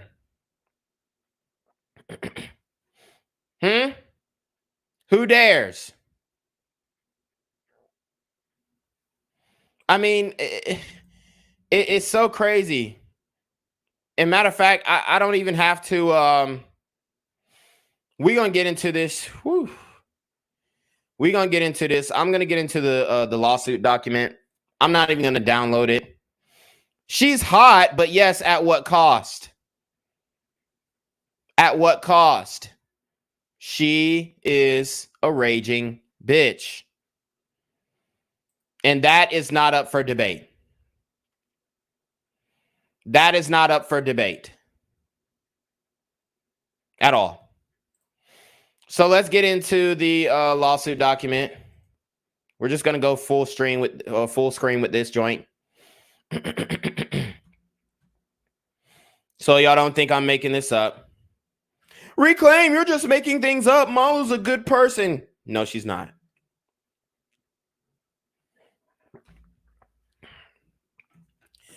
Everybody likes to make it seem like, oh, Reclaim, you're such a bad person. There's nobody who can come up with any type of allegations against me whatsoever.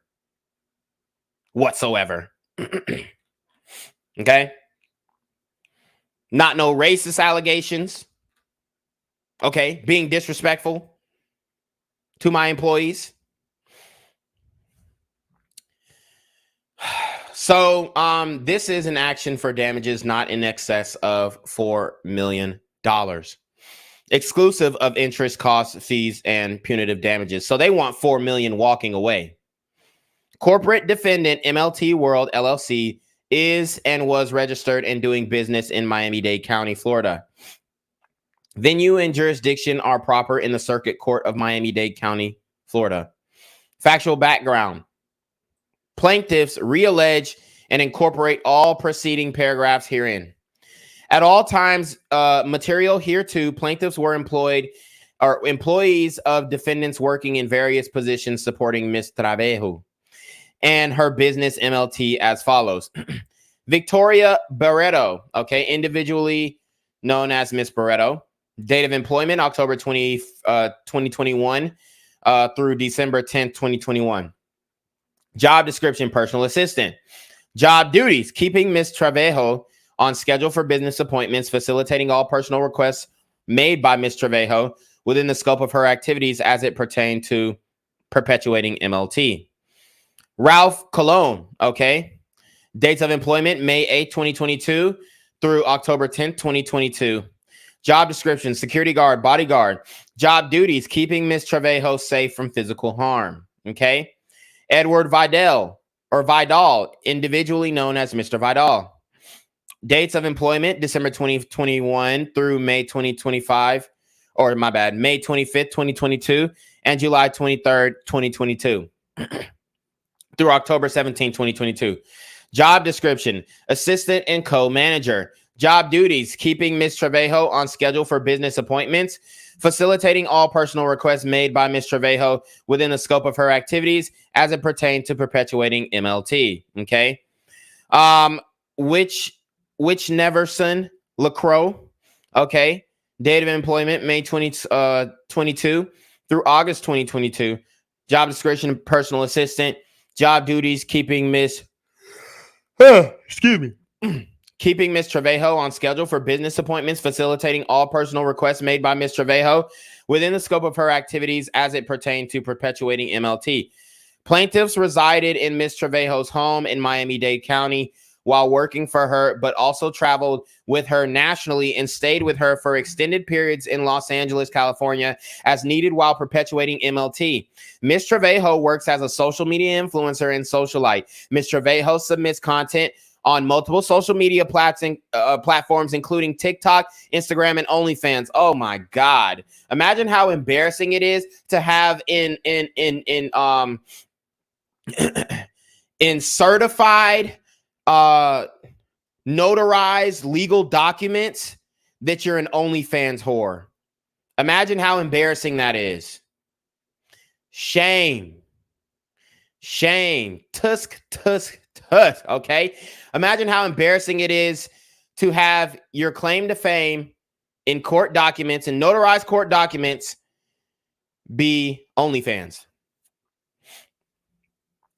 Shout out to Noel D with the $9.99 super trap. He says, we have to hold brothers accountable as well. Simps are enabling this behavior. And as Alpha Zoe said, women don't behave this way toward men with accolades. Oh, say that. You're absolutely right. We have to hold the men accountable, and the men who simp for her OnlyFans definitely need to be held accountable. Ms. Trevejo makes appearances at social events and venues in order to boost patronage to said venues. Ms. Trevejo also sells music and incorporates it in her social media influencing career. Ms. Trevejo's content on social media is believed to have a vast audience, generating traffic to such platforms and income for her related there too. Damn, excuse me. General allegations. Plaintiffs reallege and incorporate all proceedings paragraphs herein. Plaintiffs suffered continuous abuse at the hands of Ms. Trevejo, enduring mental, emotional, sexual, and physical punishment throughout the duration of their employment with defendants. Plaintiffs also suffered financial hardships as a direct result of Ms. Trevejo's actions while employed by her. Sexual misconduct on Victoria Barreto. Okay, so here is what makes Malu a predator. Okay, so all the women leaving the chat now when a woman is exposed for being a predator. Plaintiffs reallege and incorporate all preceding paragraphs hereinto. Miss Barreto met Miss Trevejo in December 2020. So, all right, before we get into this, everybody needs to believe all women. Everybody needs to stop what the fuck they're doing and believe all women. Because when this woman alleges sexual assault, we need to believe her. We need to stand by her. We need to put our arms around her. We need to embrace her. We need her to bring her into the community and know that she is in a safe place. Know that she is in a safe space. So everybody needs to stop what they're doing and believe all women right now. While they started off as friends, we started off as close friends. And so I made you to my girlfriend. No, I'm just kidding. Shout out to little baby though. While they started off as friends, Miss Trevejo eventually offered Miss Barreto a position as her personal assistant in October 2021. Miss Trevejo immediately. Damn. Oh, shit. Keep yawning. Sorry. Miss Trevejo immediately began making sexual advances toward Miss Barreto once she began her employment with her. Disgusting. Disgusting. If this was a man, Among these advances included requests by Miss Trevejo for Mrs. Barreto to sleep with her in the bed, cuddle with her, and watch television, controlling and claiming possession of Miss Barreto by telling others that she was her girlfriend. Inappropriate work relationship. This is Malu using her position of power to groom a young woman into becoming a subservient person to her. And they say only men do this. Alienating. Oh, if women are just in charge of the workplace, if there are more female CEOs, there'll be less sexual harassment. That's a damn lie, because there was a woman who just came out and said that she forced makeout scenes with her male actors once she became a director. She forced uncomfortable makeout scenes and used tongue. This was an article coming from Hollywood, and this was a female director, and she was literally forcing sex scenes that were not in the script originally in order to fulfill some type of fucking sick fantasy that she had.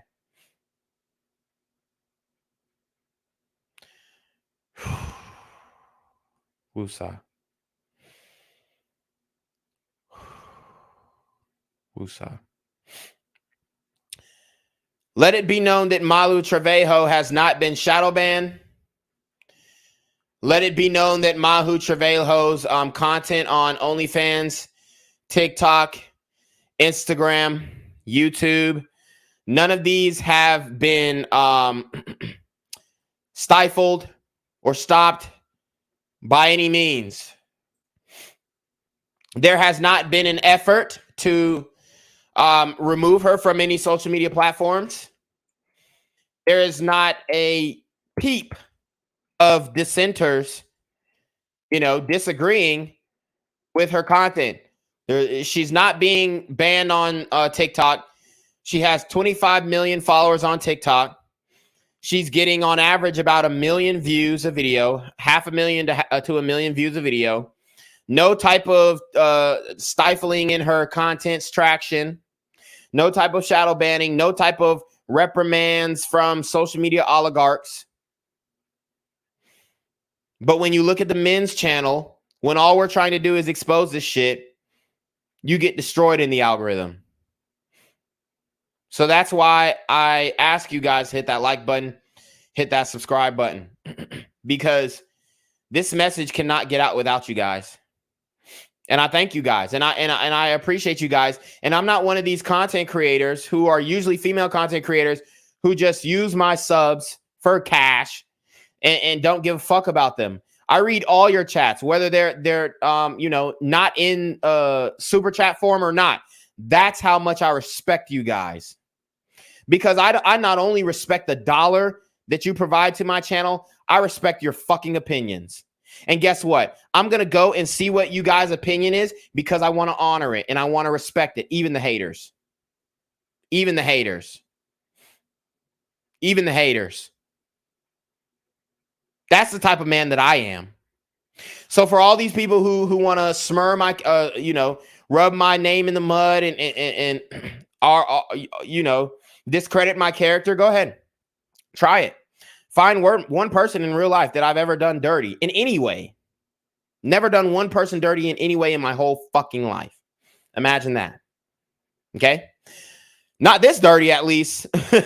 Among these advances included requests by Miss Trevejo for Miss Barreto to sleep with her in bed, cuddle with her, and watch television, controlling and claiming possession of Miss Barreto. This is kidnapping.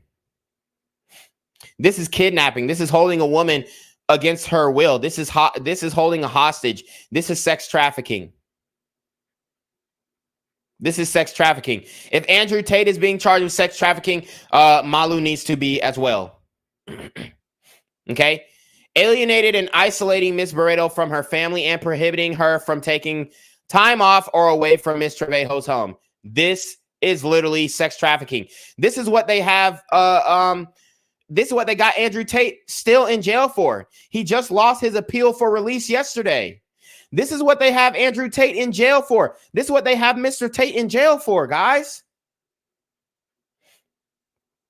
This is what they have Mr. Tate locked up for.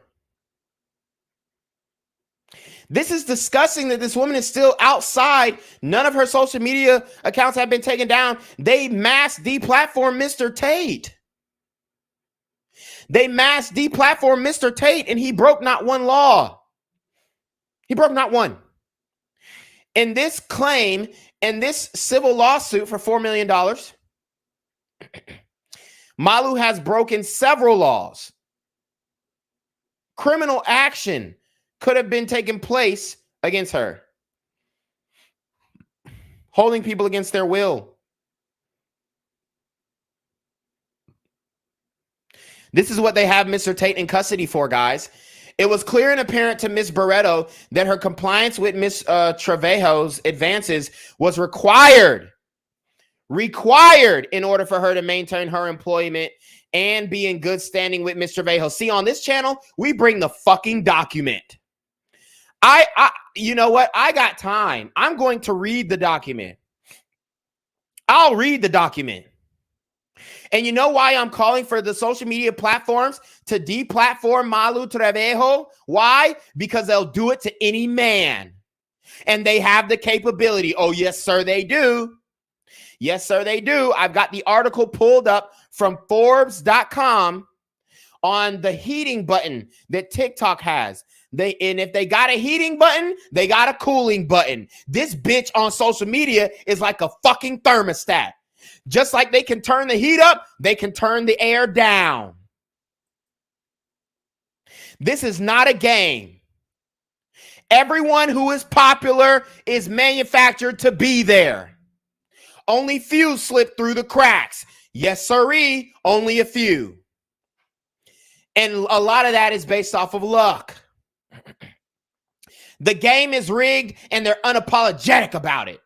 While she did not desire these propositions, Miss Barreto often came up with delays and excuses not to engage in Miss Trevejo's advances. So she's putting off the sexual assault. How frightening, how scared was this woman? However, her diplomatic rejections did not go unpunished. After turning down Miss Trevejo's sexual advances, Miss Barreto experienced a shift in her treatment toward her, including increased aggression, dismissive and cold shoulder responses, and fits of rage during which Miss Trevejo would berate Miss Barreto, calling her stupid and dumb. How is this any different? How is this any different? Let me repeat. How is this any different? God damn, I gotta say it again. How is this any different from what Harvey Weinstein did? How is this any different from what Dan Snyder did? How is this any different than what Kevin Spacey did? How? How, Sway? Miss Barreto witnessed one such fit of rage during which Miss Trevejo destroyed a rented property over dissatisfaction with another service provider. So not only is she trying to sexually assault this woman, she destroyed a rented property. She destroyed an American citizen's Airbnb, most likely, or VRBO listing. She destroyed the property over dissatisfaction with her employee. What a spoiled fucking brat this woman is. What a predatory, spoiled, tyrannical brat. Miss Trevejo made it clear to Miss Barreto that her personal advances toward her were a deciding factor in her employment relationship. And when Miss Barreto turned down her directive to attend a personal party with Miss Trevejo, Miss Trevejo fired her. So she didn't come to the weirdo Hollywood sex parties. Ding, ding, ding, ding, ding, ding, ding, ding, ding. We're right on the money, y'all. We're right on the money.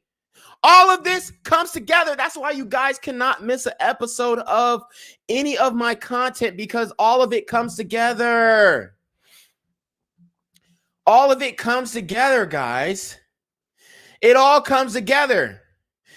Miss Barreto, who appears to be a stud, a lesbian woman, who is, and this is how much respect I have for these, like, the lipstick lesbians. I already told you guys there's no such thing as a lipstick lesbian. Either she previously took dick, she's currently taking dick, or she will take dick in the future. But I do believe in the lesbians who dyke up. Dyke that shit up, Quay. Y'all know that shit. Cook that shit up, Quay. Yeah, if you dyke that shit up, okay, you lesbian. Okay, you lesbian. You a real lesbian. Because you like women, not because they're like dainty and girly. You like women because they have vaginas. If she says that she's a lesbian and she doesn't eat pussy, she's not a lesbian. She is a temporary lesbian because maybe she got her heart broken by a man. So shout out to the lesbians who dyke up, because y'all are the real lesbians. The lipstick lesbians, yes, they do get used for recreational use from lesbian women. But they usually always go back to men. Okay? So Miss Barreto didn't want to attend the weirdo Hollywood sex orgy parties. Listen up! Miss Barreto did not want to attend the weirdo Hollywood satanic orgy sex parties. She didn't want to go. She said it's weird. She said it's grody. She said it's nasty. She said it's an invasion of privacy. She said it's against workplace policy. And in turn, Malu Trevejo fired her. I asked, how is Malu any different from Harvey Weinstein? Where the fuck is the Me Too movement? Woosah.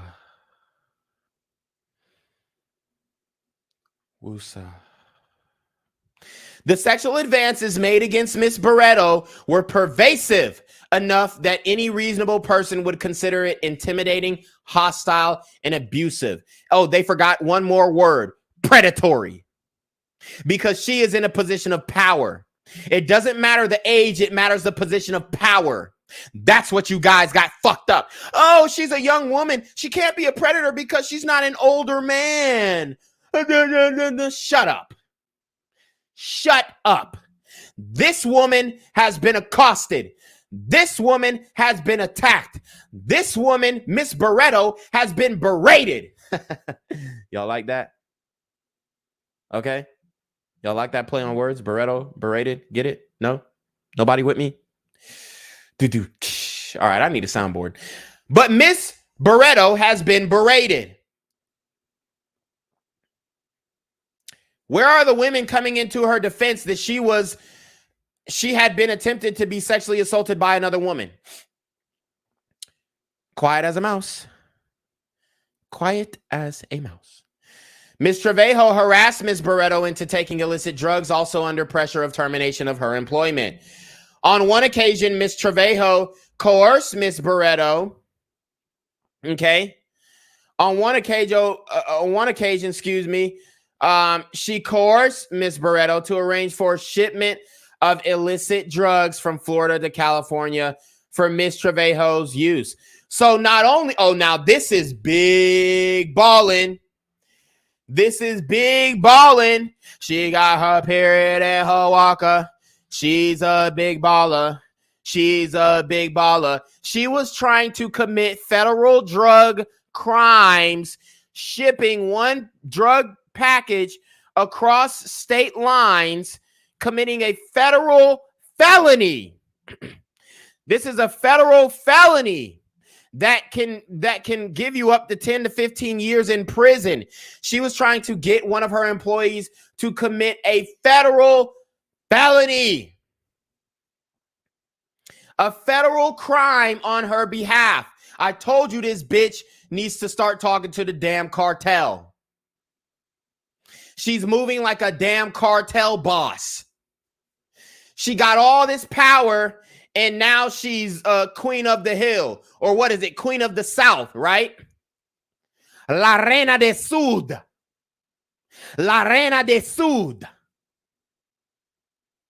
Who the fuck does she think she is? El Chapo's wife?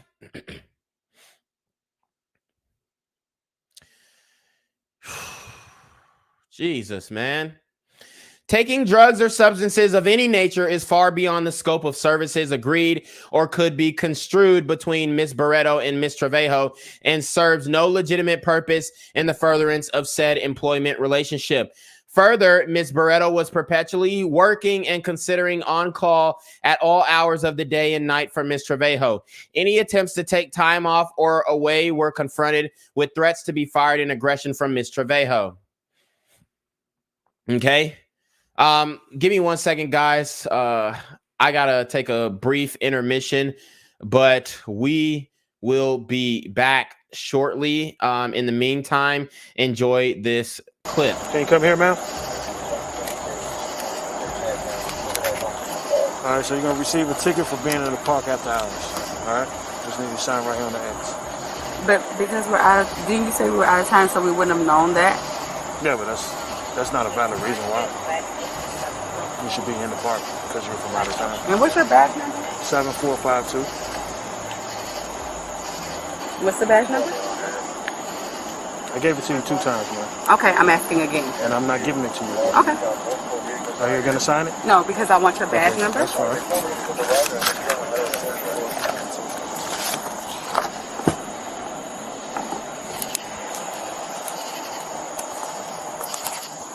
You want to put your hands behind your back for me? Hey, listen, my man. She says she's not signing it. Put your hands behind your back. Sir, ma'am, you're hurting me. Okay. I'm asking you to put your hands behind your back. Sir? Put your hands behind your back. 12, start me over here. Sir. Ma'am, put your hand behind your back. Come on. I need you to back up.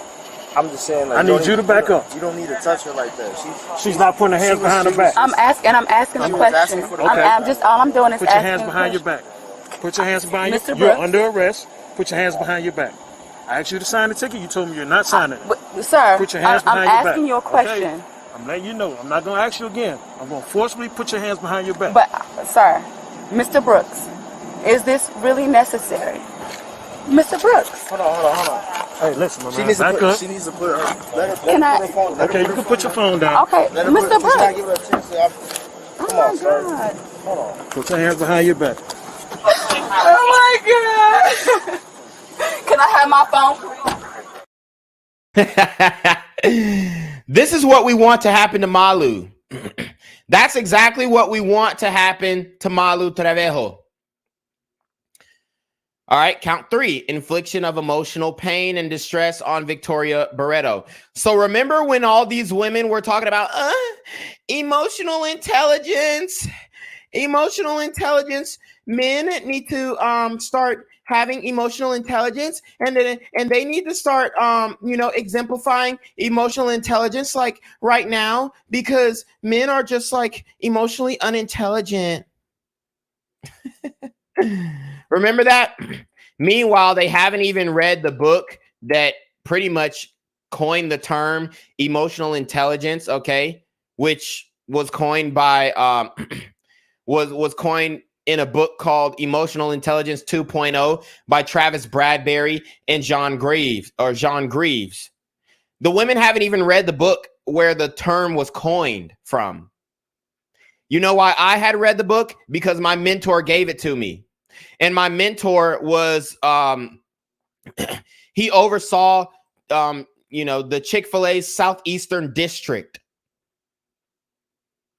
He oversaw Chick-fil-A Southeastern District, and he gave me this book, Emotional Intelligence 2.0 by Travis Bradbury and John Greaves. The women keep citing emotional intelligence, and they haven't even read the fucking book. Shout out to my Hayana Confidential. He says, I read that. I picked it up at the airport. Shout out to you, brother. See, the men were actually reading up on emotional intelligence. A man actually told me about this book. A man who had family values. A man who had Judeo-Christian values. A man who you know was he's a high-value man. He's a Malcolm. A mildly attractive, lucrative, communicative, operational, likable man. Okay? The women have not read the book Emotional Intelligence 2.0. The men have. Me and my Hayana Confidential have. My Hayana Confidential and my mentor has. We've read the book. Can the women say the same? Not likely. Not likely. But they'll continue to spew this emotional intelligence bullshit, and they haven't even read up on it. Ask them, define emotional intelligence. Conversation stops right there. Plaintiffs reallege and incorporate all preceding paragraphs herein. Ms. Trevejo inflicted deliberate mental suffering upon Ms. Barreto through her frequent and unwanted sexual advances and her manipulation of Ms. Barreto as her employer and sole source of income. So this is what women say that men do to women all the time in marriages. Isolate them financially. Financial abuse. Remember, he was financially abusive. Remember that term? Oh, you're going to have to go way back for that. That was in the archives of Quarantino to God. That goes back to Quarantino to God days.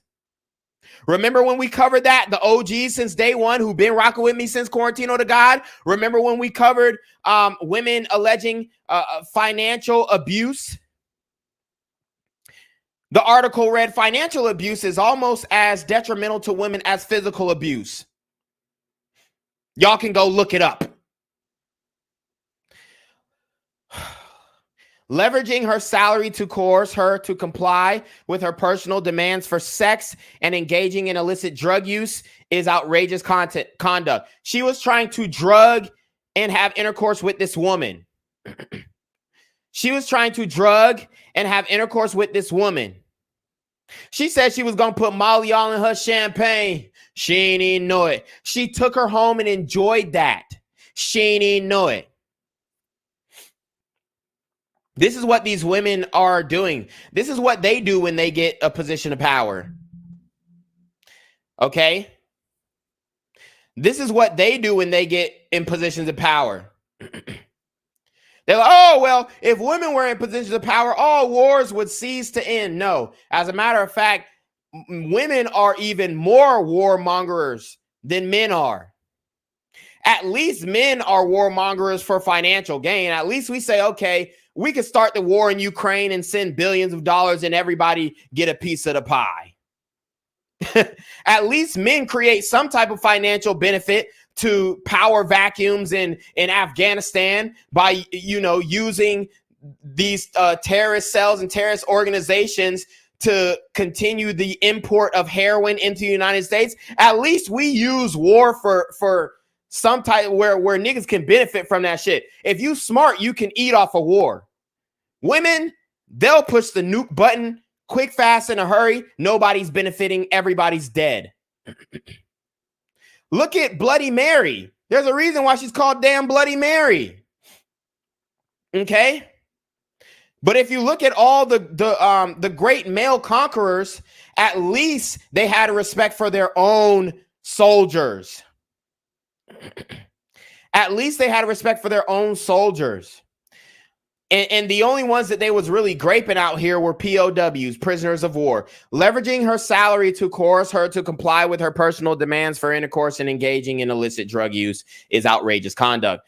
The conduct inflicted severe emotional distress upon Miss Barreto, such to the extent that she was left struggling with the treatment she endured while working with Miss Trevejo for months after she was terminated.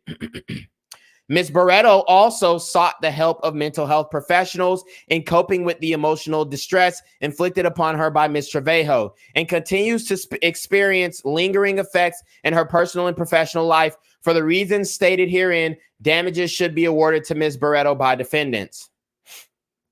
Count 4. Negligence on Ralph Colon. Plaintiffs reallege and incorporate all preceding paragraphs herein. Mr.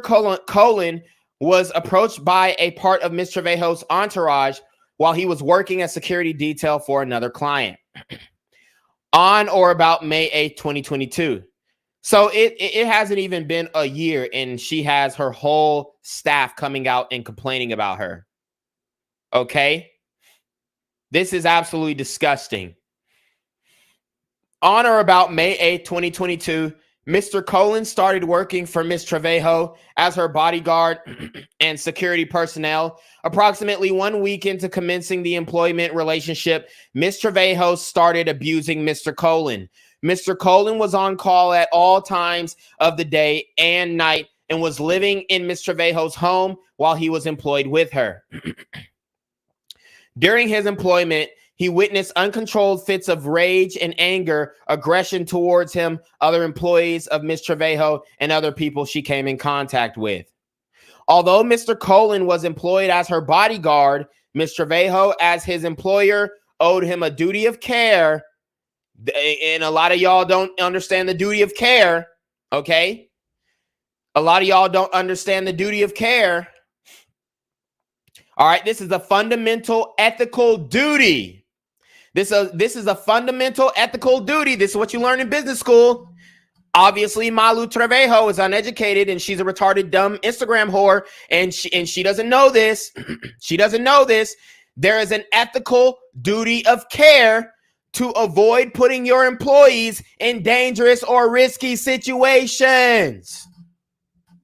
However, whenever there's a how, there's an ever. I keep telling you guys, Ms. Trevejo did just that. She frequently instigated verbal and physical altercations with people in various places with the intent of Mr. Colon intervening to protect her. Manufacturing ops out of nowhere. I've spoken on this on my other channel. Ms. Trevejo invited people she scarcely knew or who were known to have criminal histories to her home at the wee hours of the morning. There goes Pookie and Ray Ray coming in for their night smash. There goes Pookie and Ray Ray coming in for their nightly smash to help her create OnlyFans content, to film them getting their dick sucked by her. This is what Malu Trevejo's about. This is what your daughters are looking up to. This is your daughter's role model. I guarantee any girl under the age of 15, she definitely knows who Malu is, and she definitely thinks that Malu's a bad boss, independent babe, right? Yeah, she's a fucking boss, all right. After she started an altercation with them, she would call Mr. Colon to forcibly eject said individuals from her residence. So she would bring Pookie and Ray Ray to the crib, fuck on Pookie and Ray Ray, instigate an argument between Pookie and Ray Ray, and have Mr. Colon put his life at risk, throwing these super gremlins out, knowing how dangerous it is to tell some of these niggas to leave any type of establishment, let alone home. On multiple occasions, Ms. Trevejo forced Mr. Colon to run red lights and ignore other traffic safety guidelines at will. Mr. Colon witnessed Ms. Trevejo try to solicit other people to inflict harm on people with whom she did not get along, requesting that they get certain targets beat up and harmed. So now Malu Trevejo is moving just like a cartelita, La Reina del Sud, and putting hits on people. This is nothing short of putting a hit on somebody. Telling another individual to do harm to set another individual. She is putting hits on people. She's putting hits on people. On one such occasion, Mr. Colon witnessed Ms. Trevejo saying or stating If I had a gun right now, I would shoot this motherfucker in the face, in reference to a person with which she was having a conflict. So she's very violent.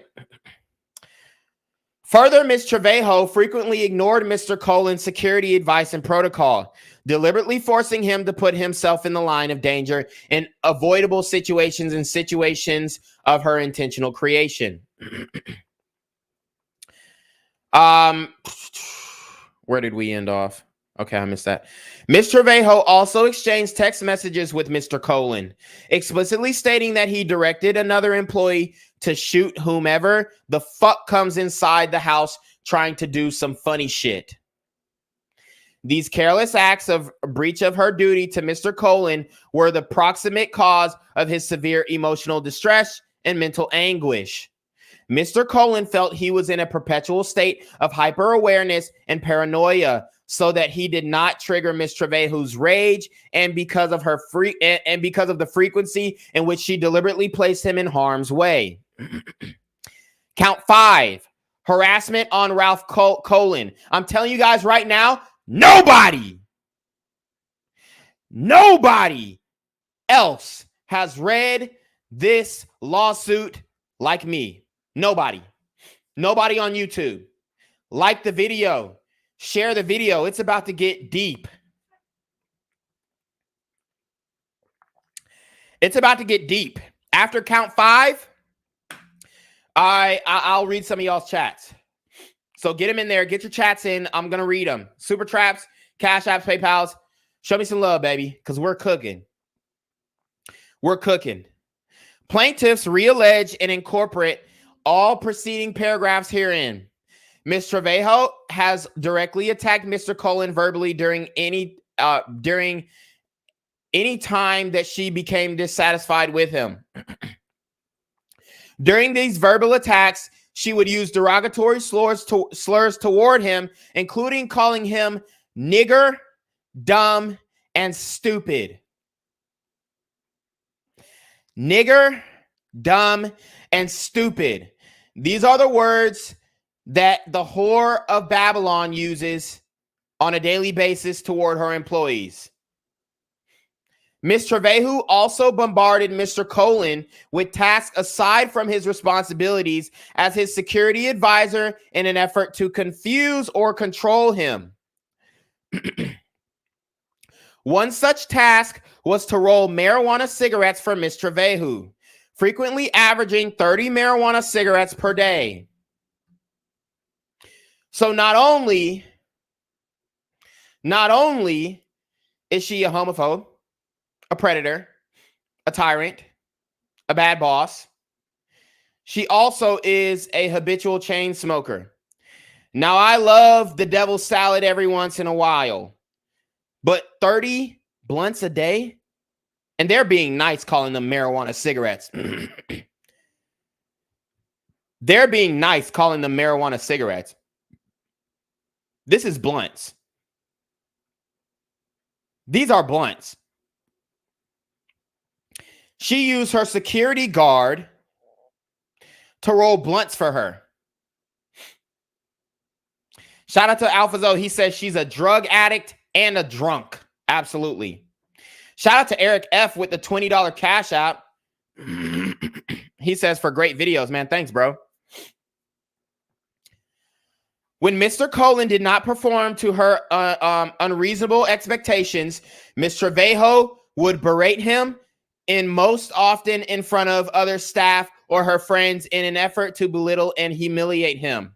Ms. Trevejo also made it clear that Mr. Colin was on duty at all times, and as with Ms. Barreto, attempts to take time off or away from her were met with anger and increased aggression. So you want a day off or you want to get away from this bitch,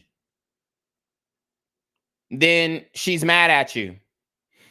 She's meeting you with increased aggression. And I guarantee that she's getting physical. I guarantee that she's getting physical. I can guarantee that. Ms. Trevejo made it clear to Mr. Colin that if he did not comply with her unachievable demands or any measure he used to protect himself from her, negligence would result in the termination of his employment with her. Okay? Forcing Mr. Colon to facilitate her illicit drug use and putting him in harm's way through her deliberately negligent actions served no purpose in the employment relationship between the two. Under the immeasurable stress that accumulated from his treatment by Ms. Trevejo, Mr. Colon eventually resigned his position with Ms. Trevejo. Count 6. Infliction of emotional pain and distress on Ralph Colon. So, guys, let me read some of you guys' chats.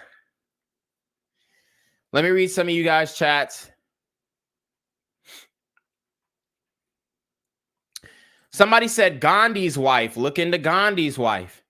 Spark That Shit says, men conquerors let the people who gave up live their lives as long as they knew they had a new leader. That's facts. Alpha Zo said, female conquerors ask, where the bag at? And you need to pay my bills while I act single. Facts. Alpha Zo says, #1 career for young women now is content creation and becoming an IG thought. Facts. Alpha Zo says, oh, she putting hits on people. That King Slime energy entered her spirit. Absolutely. This is what Young Thug is being charged with a RICO for. Spark the Shit says she a young Griselda Blanco. Guys, do your research on the Queen Pin, Griselda Blanco, the female cartel leader, okay? The female cartel leader, okay? Alpha Zo says that's literally how the rappers act. Who said sexual transfer doesn't exist? Absolutely. Malu Trevejo is 100% fucking damn near every hot lit rapper that she can get her that she can wrap her pussy around. I'm telling you that right now. She's fucking every lit rapper that she can wrap her quick snatch around. And now those energy transfers are going into her because when she's around them, I told you guys, beware of the bitches who talk about some whoop-de-whoop-de-whoop.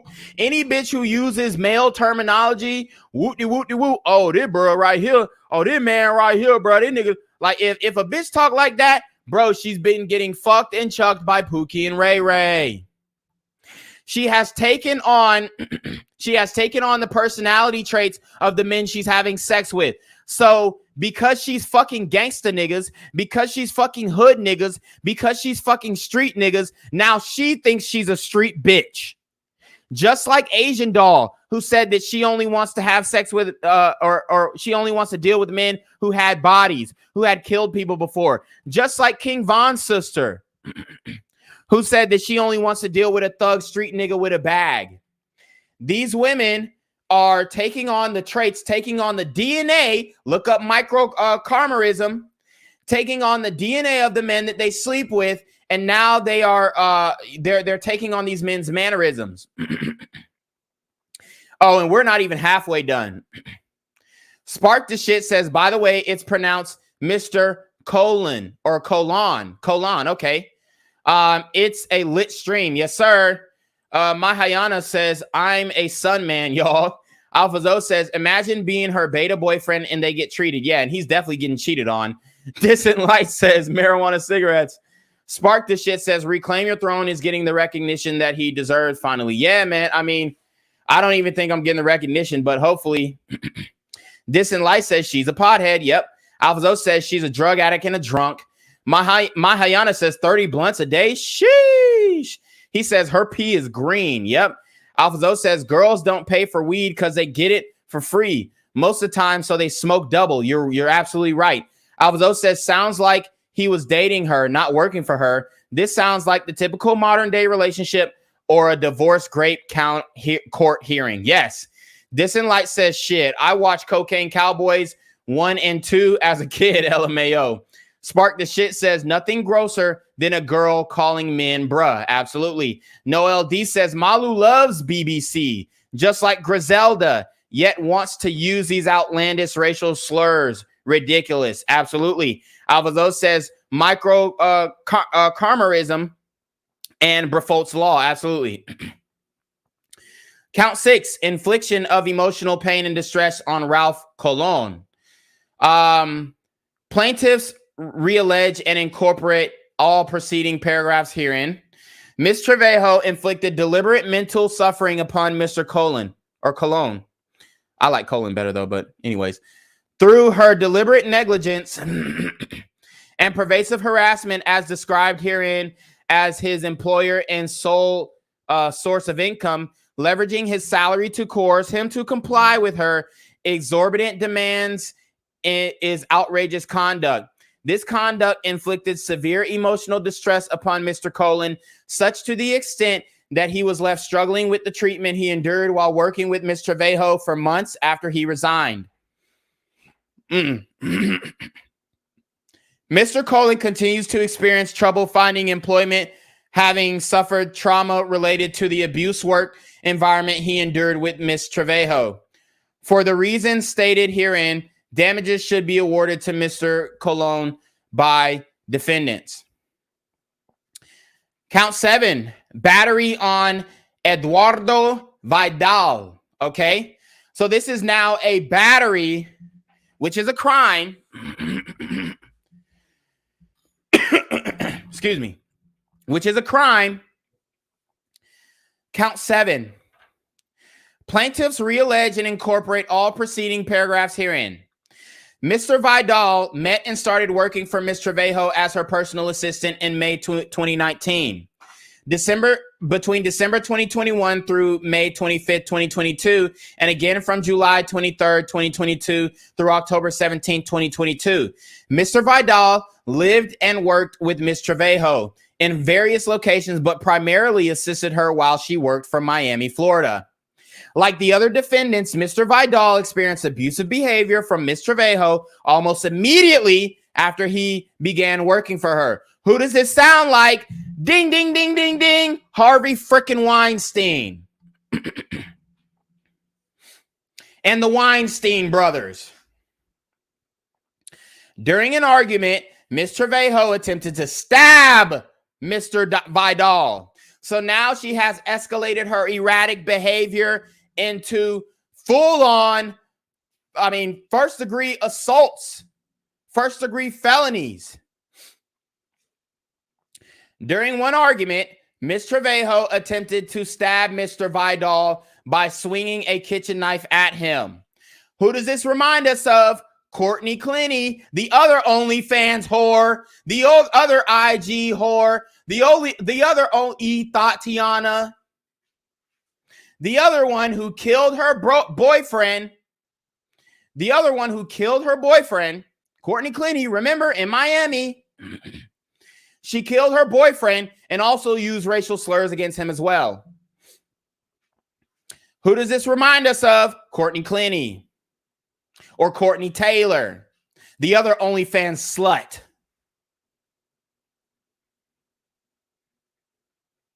You get my drift? You picking up what I'm putting down? There's a correlation, if not causation. During one argument, Ms. Trevejo attempted to stab Mr. Vidal by swinging a kitchen knife at him. The knife narrowly missed Mr. Vidal as he swiftly moved out of its way, but not because Ms. Trevejo destroyed the table Mr. Vidal was sitting at during the incident with the knife. It was clear that Ms. Trevejo intended to inflict serious physical bodily injury upon Mr. Vidal. Count 8, harassment on Eduardo Vidal. Plaintiffs reallege and incorporate all preceding paragraphs herein. Mr. Vidal was subject to incredible mental and physical violence at the hands of Ms. Trevejo. Like other employees, he was insulted constantly, being called stupid, retarded, slow, and a fat nigger by Ms. Trevejo. YouTube, this is not my words. This is Malu, the slut Trevejo's words, who has over 1 million followers, 1 million subscribers on your platform. This is her who's using this terminology. So don't go demonetizing my stream. I know y'all got your reviewers on my dick, listening intently to my stream. These are not my words. These are Malu's debaucherous words, and she is still a flourishing content creator on your platform. No stifling, no cool down button, no trickle down effect, no throttling her analytics, none of that. No mass subscribers unsubscribing, resubscribing, no mass subscribers unsubscribing and unpressing the notification bell. No censorship at all. But she's calling my man Eduardo a stupid, retarded, slow, fat nigger. This is a woman that you, YouTube, prop up on your platform. So you're just as culpable as she is. This is a woman who has committed crimes still on the platform. Whereas me, committed no crimes. Committed no crimes. And the crimes that I have committed, I was caught for them and I paid. Okay? I paid. I paid the price. I did my time. Okay? I pled out. No contest. I took accountability. She has not. While his initial agreement was to work normal business hours with time off on Saturdays and Sundays, instead he found himself on call at all hours of the night and day. Miss Trevejo would call on Mr. Vidal in the early hours of the morning to pick up her animal feces as a punishment for her dissatisfaction with him. So she's making him pick up shit. Nice. Classy.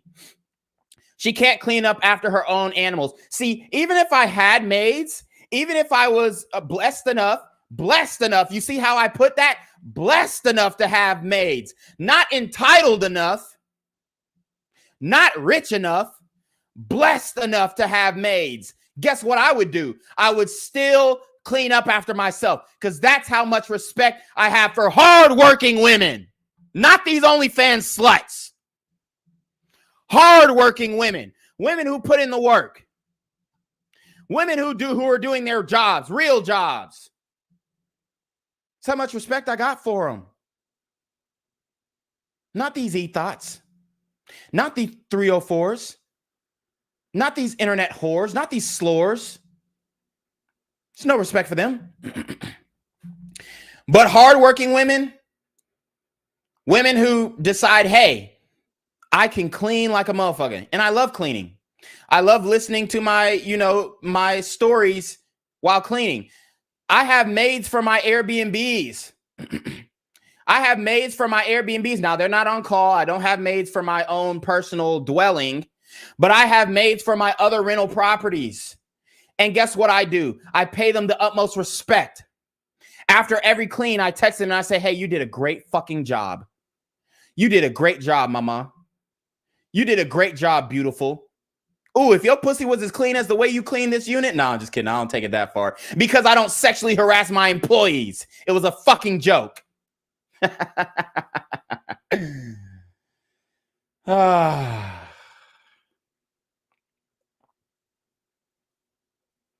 This is what we're dealing with, men.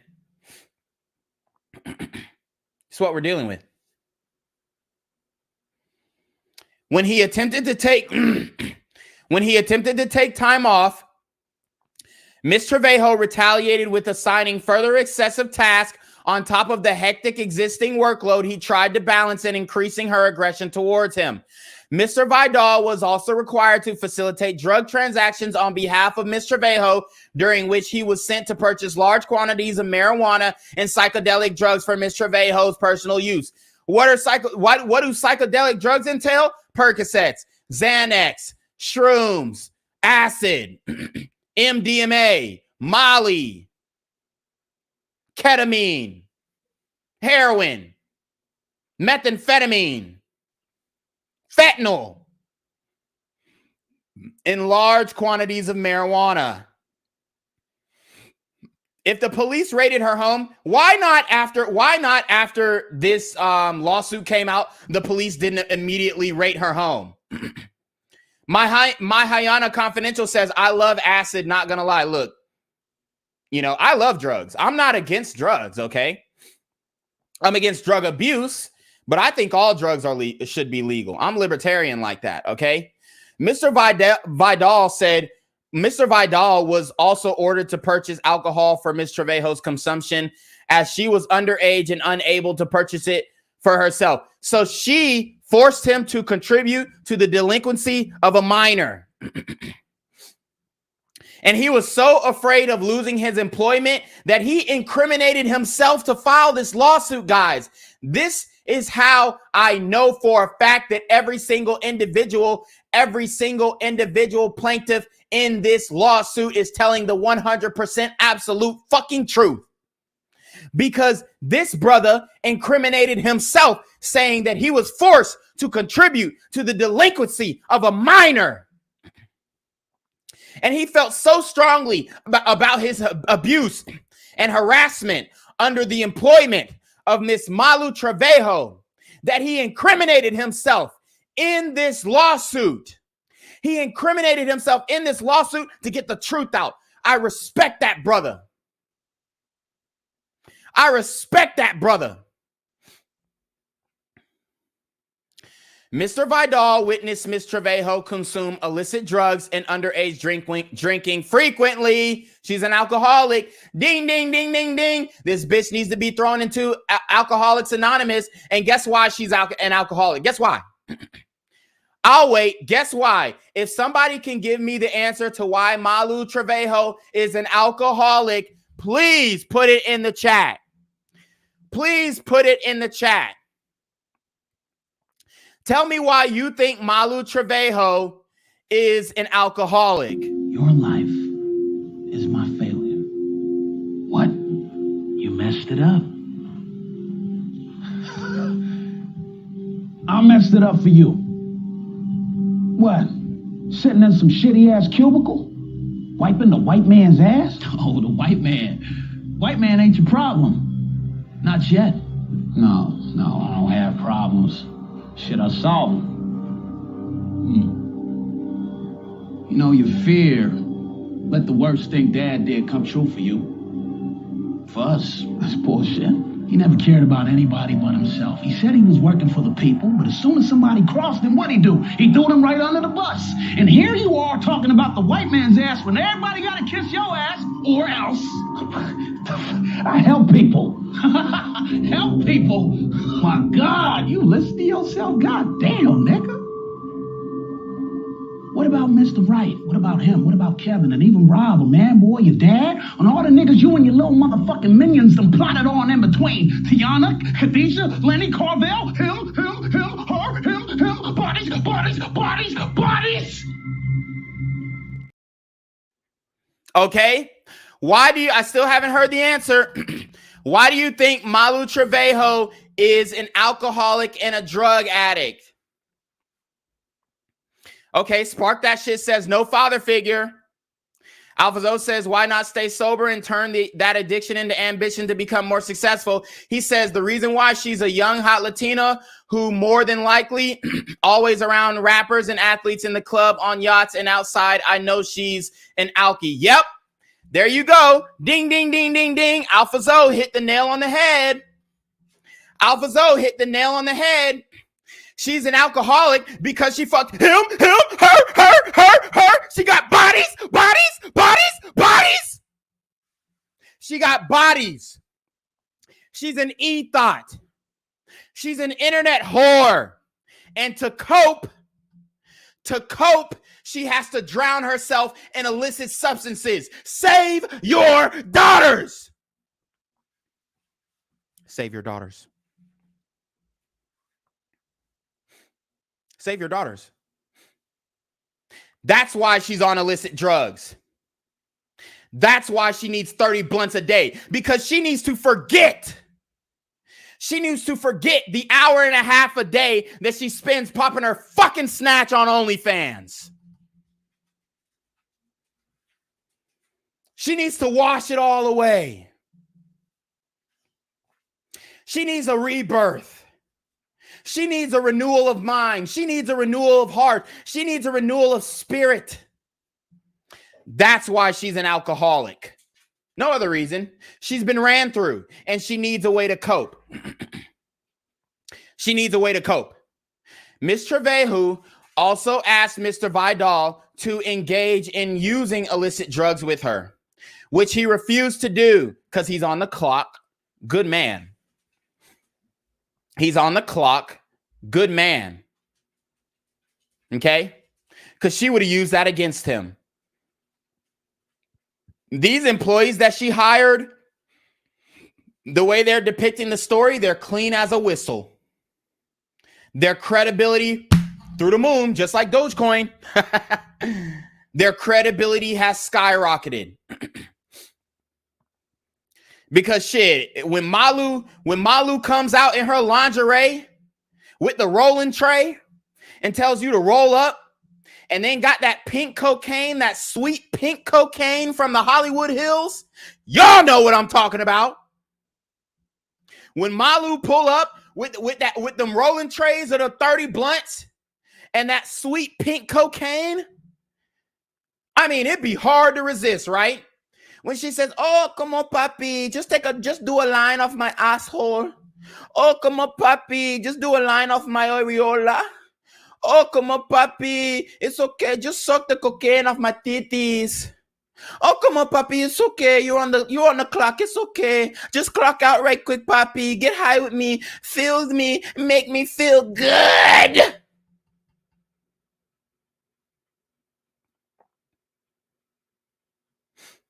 This is it. This is it. He said, "Fuck no. I'm not a fucking addict like you." And he refused her. And when he did that, Ms. Trevejo became upset with Mr. Vidal for his refusal to participate in illicit drug use with her, which contributed to the deterioration of the employee-employer relationship. In addition to being forced in precarious positions to conduct drug transactions, Ms. Trevejo also tried to coerce Mr. Vidal to hire people to harm her ex-lover and spy on other people she had conflicts with. This woman is literally trying to put hits on people and couldn't bother herself to hire her own personal informant. Okay?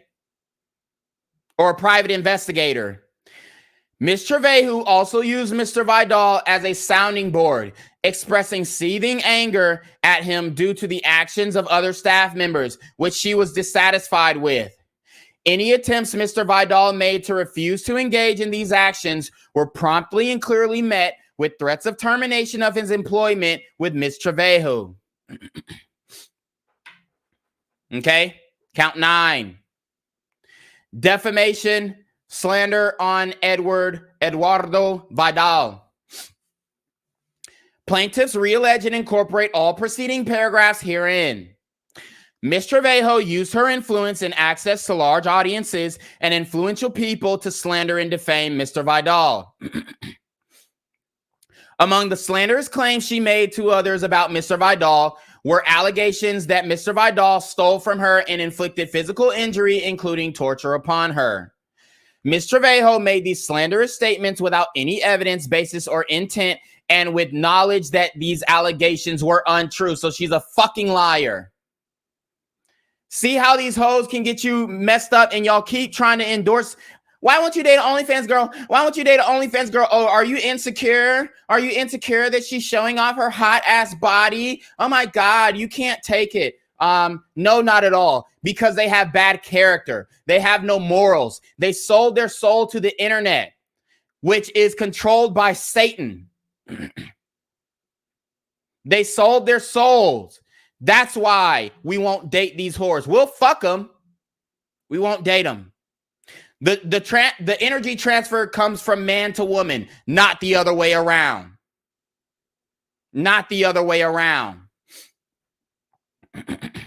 Ms. Trevejo's sole objective is disseminating this false information was to defame and damage Mr. Vidal's character and reputation. Alas, It seems her intent materialized as Mr. Vidal has had difficulty progressing in the entertainment industry, completely destroying the momentum he enjoyed before Ms. Trevejo started slandering his character among other reputable artists. So what she did was she told everybody in the music industry and in Hollywood, oh, don't work with him. Oh, no, he's abusive. Oh, my God, he hates women. He does this to women. He is disrespectful to women. Oh, don't do this. Oh, don't deal with him. Oh, he says this, he says that. Now we got the documents. Now we got these lawsuits. And now she don't know what to do. Now she's silent. Now she's shutting the fuck up. Now she's shutting the fuck up. And if you guys don't believe in Malu's illicit drug use,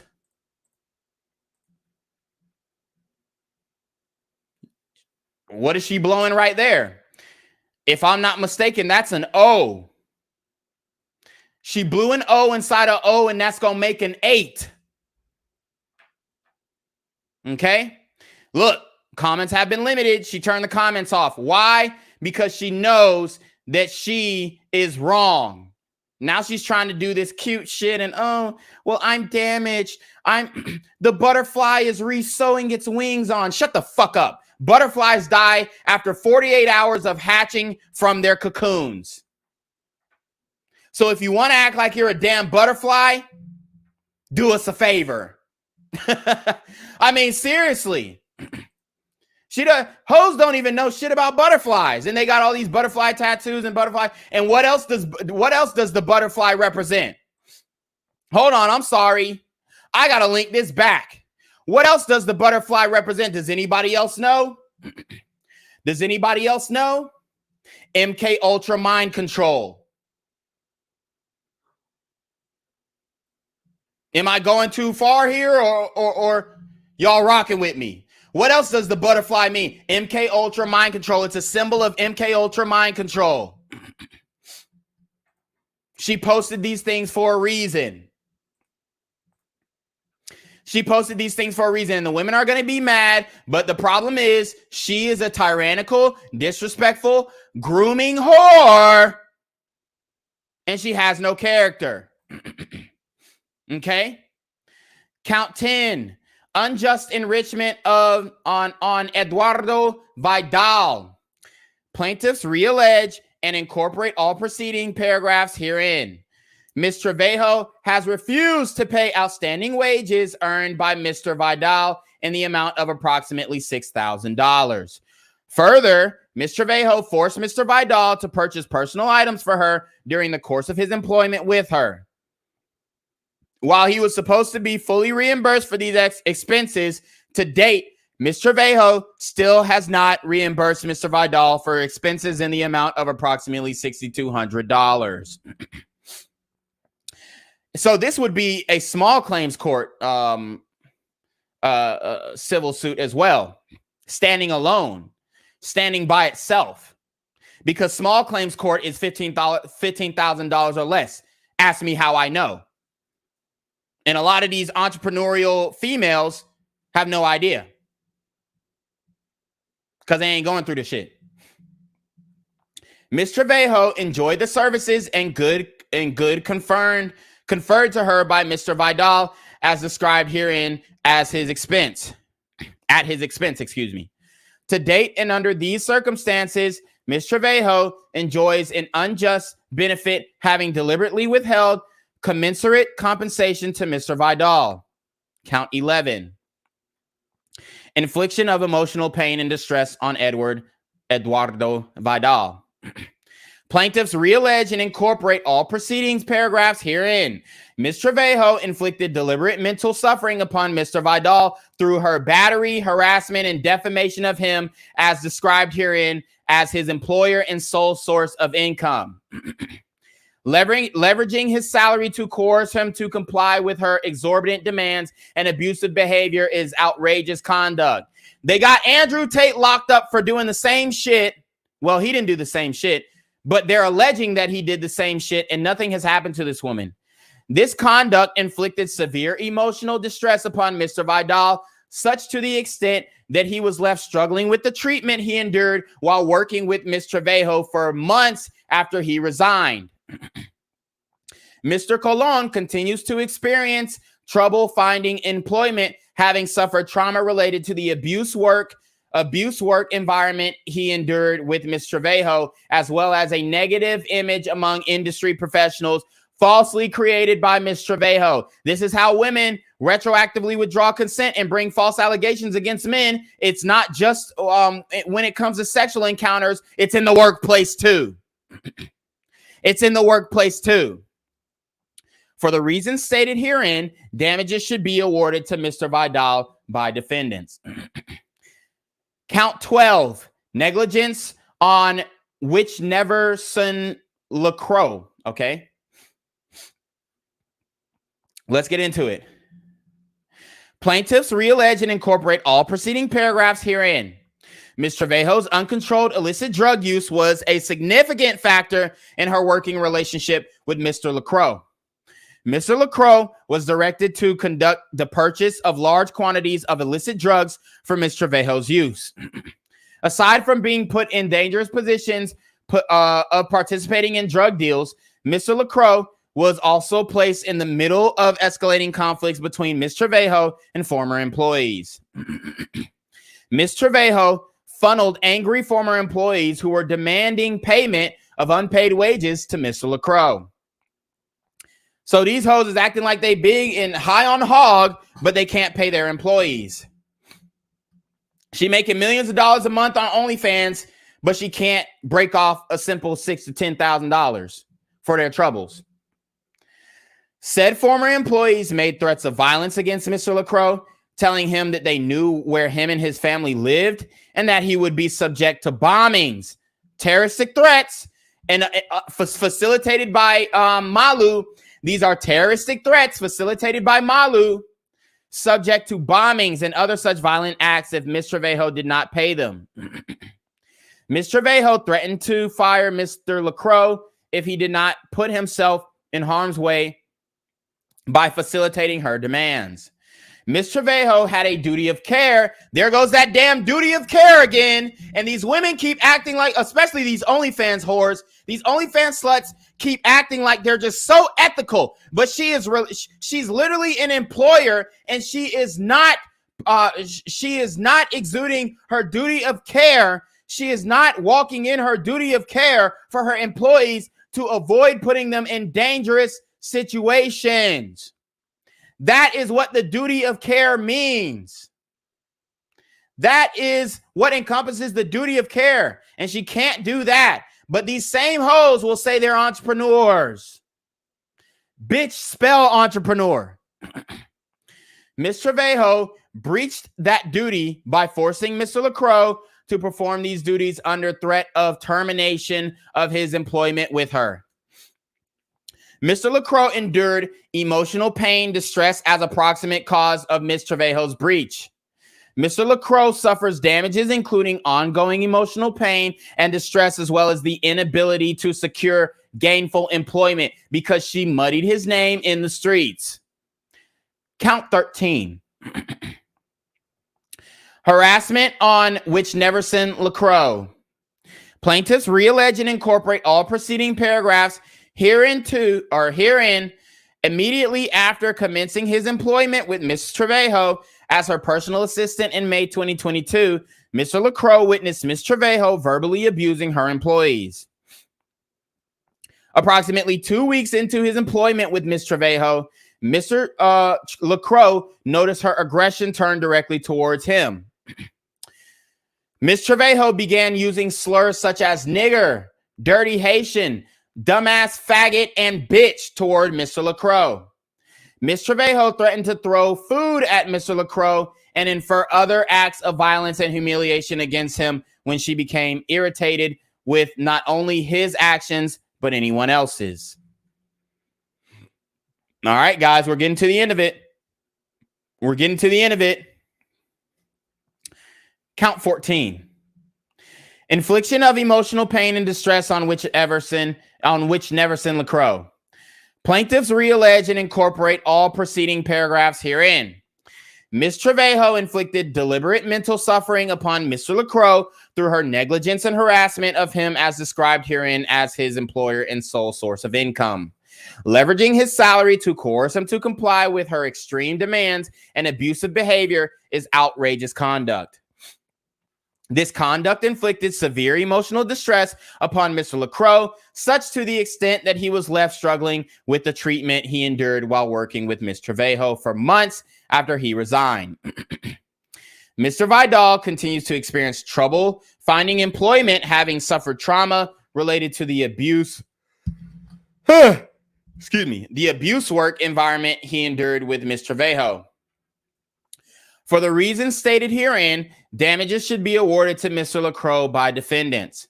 Plaintiffs have contracted with the undersigned for representation and pursuit of the relief requested herein and have agreed to pay reasonable fees to the undersigned associated therewith. If not for the actions of the defendants, plaintiffs would not have been forced to bring this action and incur the attorney fees and costs associated therewith. As such, defendants should be held liable to reimburse attorneys' fees and costs incurred by plaintiffs in the pursuit of the relief requested herein. Finally, wherefore plaintiffs Victoria Barreto, Ralph Colon, Eduardo Vidal, and which Neverson LaCroix respectfully request this court enter an order finding defendants Maria Luisa Trevejo, an individual, and MLT World LLC, a Florida corporation, liable under the causes of action described herein, and further order an award of damages to plaintiff by defendants and such further relief as the court deems just and proper in the amount of $4 million. So Malu, hate to break it to you, bitch, but we coming for our bread. We coming for our bread. Yes, ma'am, we are. Yes, ma'am, we are. So now let me hold the social media companies accountable. It's time for these social media companies to be held accountable. So this is coming from Forbes. I didn't make this shit up. So when y'all say, oh, you're just crying about being shadow banned, you're crying because your content sucks and nobody cares about your content. Yeah, yeah. TikTok's secret heating button can make anyone go viral. And if you think TikTok has this button, oh, you best believe Facebook has it. Oh, you best believe YouTube has it. Oh, you best believe Instagram has it. Oh, you best believe every other social media platform has it. Oh, you best believe. Yes, sirree, you best believe. TikTok and ByteDance employees regularly engage in heating, a manual push that ensures specific videos achieve a certain number of video views, according to 6 sources and documents reviewed by Forbes. For years, TikTok has described its powerful For You page as a personalized feed ranked by an algorithm that predicts your interests based on your behavior in the app. But that's not the full story. According to 6 current and former employees of TikTok and its parent company, ByteDance, and internal documents and communications reviewed by Forbes, these sources revealed that in addition to letting the algorithm decide what goes viral, staff at TikTok and ByteDance also secretly handpick specific videos and supercharge their distribution using a practice known internally as heating. So I'm not even going to read the rest of that. I mean, you get the point. It's fucking bullshit. The game is rigged, and it's rigged against you. The game is rigged, and it's rigged against you.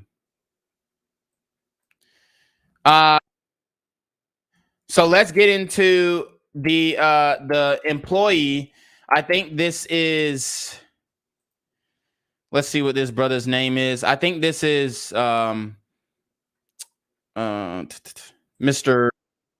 Valdo, I think, right? Or LaCroix, Mr. LaCroix. I'm sorry. I think this is Mr. LaCroix. So let's listen up to his account. It's an hour and 18 minutes of him detailing his experience working for Malu Trevejo. If you're in denial, if you've been in denial, here's your time to wake up. We read the lawsuit that is being filed, that has been filed against her. And we're now looking at eyewitness testimony of what happened in that situation. Let me read some of y'all's chats. Woo! This is a lot, y'all. This is a lot. Let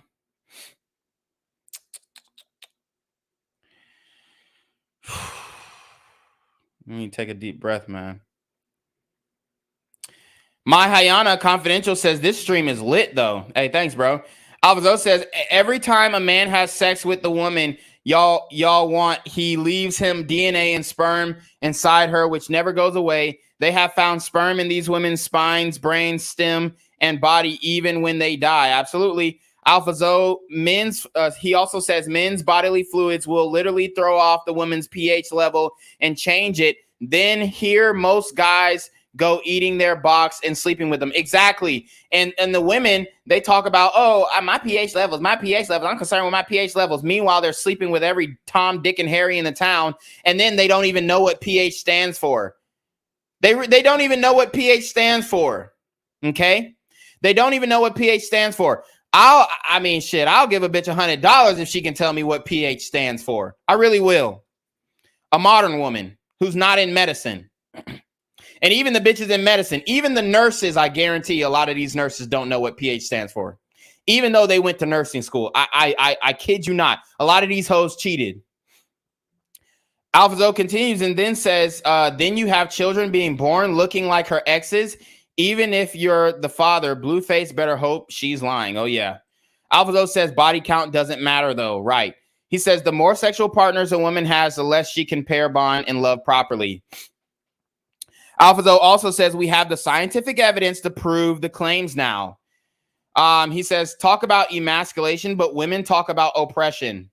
Mahayana Confidential says, preach.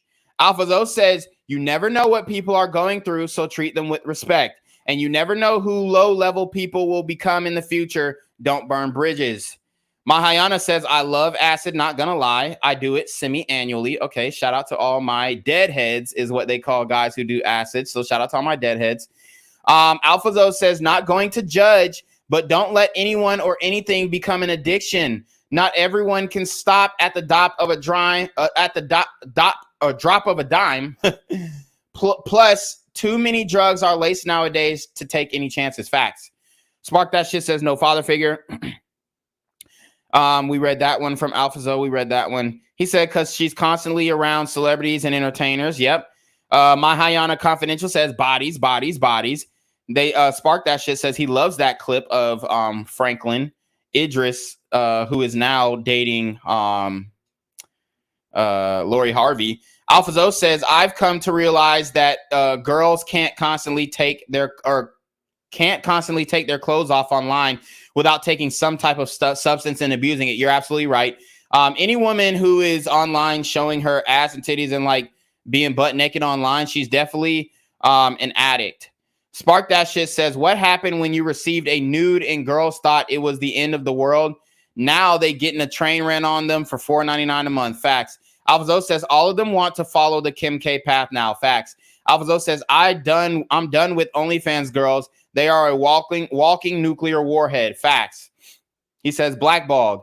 Spark That Shit says facts. I just want a loyal ass girl who makes me look well in public and don't start shit. Facts. Alphazo says won't find that in America unless she isn't influenced by the culture and doesn't care about social media. Mahayana says I feel ya. This in Light says didn't know the MK Ultra thing. Yeah, man. Alphazo says MK Ultra and Butterfly Monarch program. Nicki Minaj, Cardi B, Beyonce, Lil Kim, Lotto, Rihanna, Meg Thee Stallion, City Girls. He said Meg the Horse.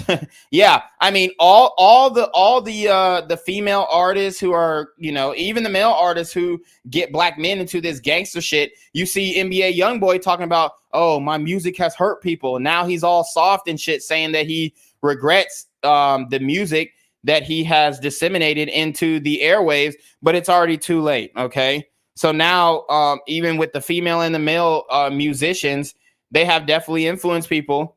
And a lot of these artists are under MK Ultra mind control. Go back to my live stream about Harley Pasternak and the MK Ultra mind control tactics that he put on Kanye West. Okay, you won't believe it. What can I do? What can I do to just like maybe just like get some type of breathing where I feel like I could just for a little bit. If she like did drugs or anything, or Yeah, it's another thing. She would make me buy pounds and pounds of weed, bro, and I would have to drive the car with it. Wow. So in Miami, it's not legal in Miami. Tonight we got a special guest. What's your name, Brody? Yeah, my name is Rich Neverson, but you could just call me Rich. Everyone just calls me Rich. So, Rich? Yeah. What did Malu call you? Rich. Rich. Yeah. According to the court documents, she called him a dumb faggot nigger. That's according to the court documents. And this brother, he seems like a stand-up brother. So guess what, brother? We rocking with you. We rocking with you. We stand with you. We stand against Malu. We rocking with you, big dog. Sometimes. What she call you the other time? I mean, according to... If it's crazy, like if it's crazy. It's crazy. It's crazy. Just say the more PG-13 thing she called you. Damn, bro, I don't know how to put that in PG-13, bro. Hey, over here we don't do that PG-13 shit. I'm gonna tell you what she called you. She called you a dumb faggot nigger. Malu Trevejo needs to be stopped. She disrespected this black man and acted as if she was a source of employment. She disrespected this man. Let's speed it up. Okay, I'm gonna give you 3 words. Okay. What does it rhyme with? All right, does it snitch? Bigger. Okay, got it. Laugh it. Okay, I don't know about that last one. Yeah, his dumb ass. It's maggot, not laugh it. That shit sound dumb as hell. Maggot is what rhymes with faggot, not laugh it. I don't know what the fuck he talking about. But it rhymes with the second one. No. I know how to. Don't worry, I got you. All right, but if I was to like say nicknames, like one of the nicknames from everything that I've been through was just her, just like you're literally the dumbest motherfucker ever. Like you're retarded. You're like that was the nicknames I was waking up to every day. Like you can't do it right. You're literally dumb. You're stupid as like that was every single day, bro. Lord have mercy. All right, let's go back. Let's jump in the front. How did you meet Malu in the first place? Like how did y'all? You know what I mean? I was working as a security for I guess like a lounge nightclub ish. I ain't gonna lie, he's pretty small to be a security guard, but go off. And yeah, that thing you see in Florida, huh? Nah, not even. It was more like a regular, just stand at the door, doorman, pretty much. And she pulled up with her manager, and her assistant at the time. And she wasn't 21, so she was trying to get in the club. Now me, like from what I've been taught, is like I never really like cared about celebrities like that. For me to be like a groupie, like oh shit, look who it is. I didn't really care. So when she was like trying to get in. She was with some girl, and the girl was like, "Oh, you don't know who she is?" I think I remember seeing her face on. See, look at women. Look at how these women operate, bruh. And they say men are the narcissists. Men are the one who are on power trips. Men are the one who use their influence and all this stuff. Look at her. Oh, you don't know who she is? You don't know who she is? What? You must be living under a rock. You don't know who she is, dude? Fuck her. I wouldn't recognize that bitch in person either.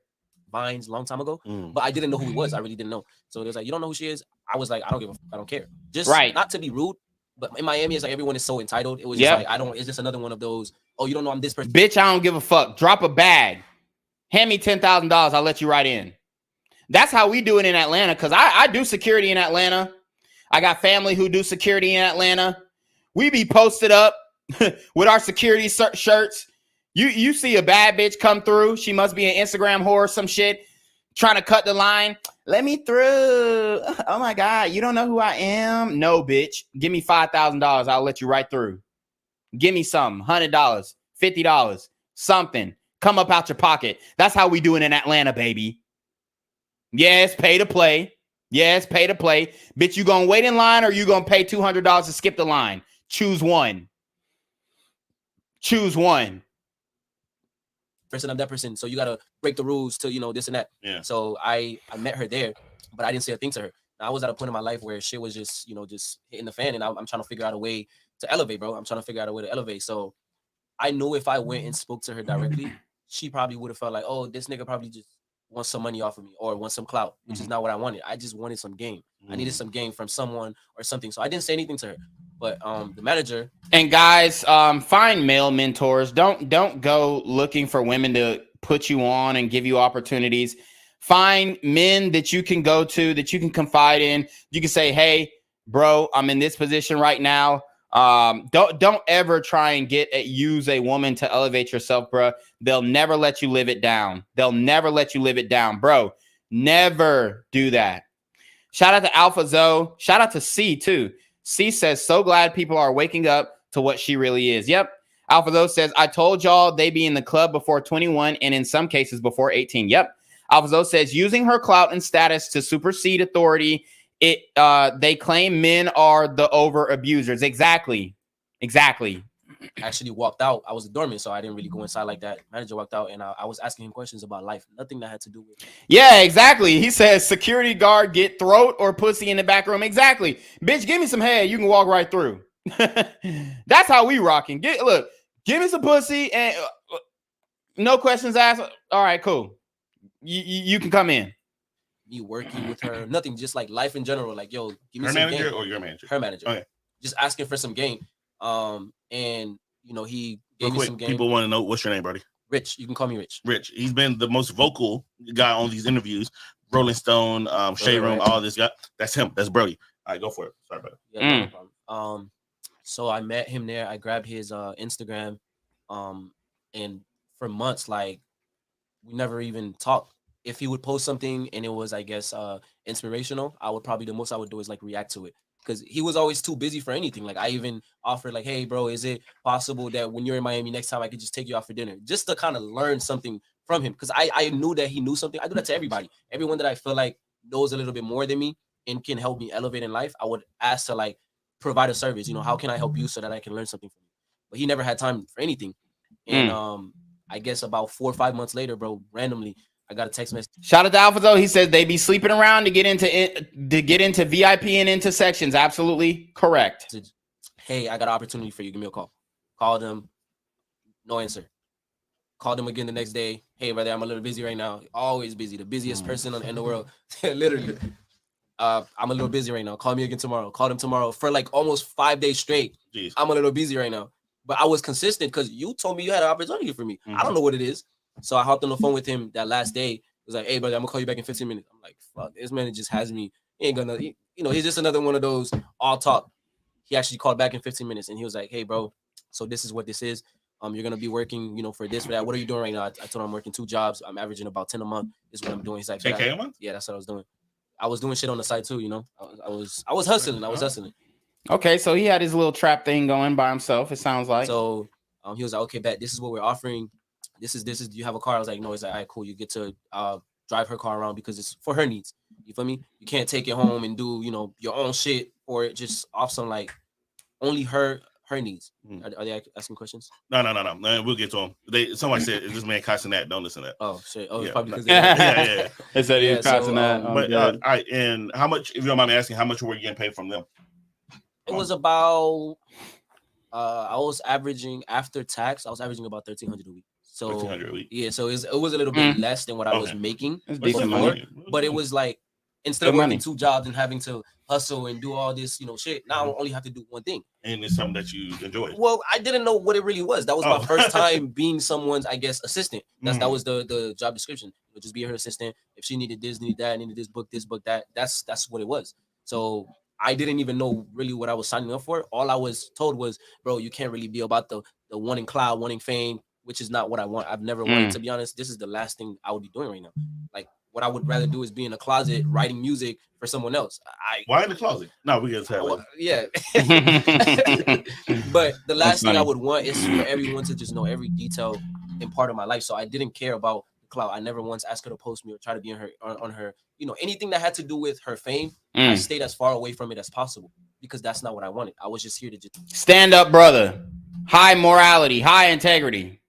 Do what I was told, which is, help her out, get her needs done, this and that, get paid, go home and help my family. That's what it was for me. Yep. How many hours did you work a week? Shit, bro. At first, it started off as just like, okay, when I came in, it was a little bit hectic. She just needed someone, she just fired her recent assistant. So I kind of had to be there the first week, just 24/7, just to kind of get accustomed to whatever was going on. Then I was like, okay, well, this is probably not gonna work out because I'm damn near already slaving 24/7. Ain't no job you work 24/7, bro. That's like that's illegal. So I'm like, okay, I'm gonna need a schedule. Well, nah, bro. Like there's ways to get around that. Okay, well, if they paying that bread, nigga, you gonna do what you gotta do. You feel me? Hypothetically, just being devil's advocate, do you know the movie company called AMC? Yeah, I do. So they can work you over 40 hours and not pay you time and a half because they're an entertainment company. Well, guess what? I wouldn't be working for AMC, so I probably wouldn't be in that predicament. That's the thing. I didn't know that's what it was. I work for AMC. Oh, damn. I go keep on going. So I started working for her. First week, it felt like it was 24/7. Shit was just getting. I'm just accustomed to just everything. This that. No training involved. Just having to just figure it out. I need this. I need that. I need this. I need that. I'm like, well, shit, I didn't know that this is what it was. But I just quit both of my jobs, left almost everything behind that I've been working on for months, because you can't really do nothing on the side working with her. She needs shit every minute of the day. So if you're doing something else, it ain't gonna work out. You feel me? So I dropped everything, and now I'm starting to notice the pattern of where this is going. I can't just go back and be like, can I get my job back? That's not how it works. You feel me? That's not how it works. So I'm like, okay, you know what? It's paying decent. Let me just do what I gotta do to get my money. Then it goes from being hectic. Then I'm like, yo, I need a schedule. So my work hours was about probably from like 11 a.m. To like 6 p.m. at night. So about 8 to 10 hours ish. Sometimes I would do overtime if she needs, certain things.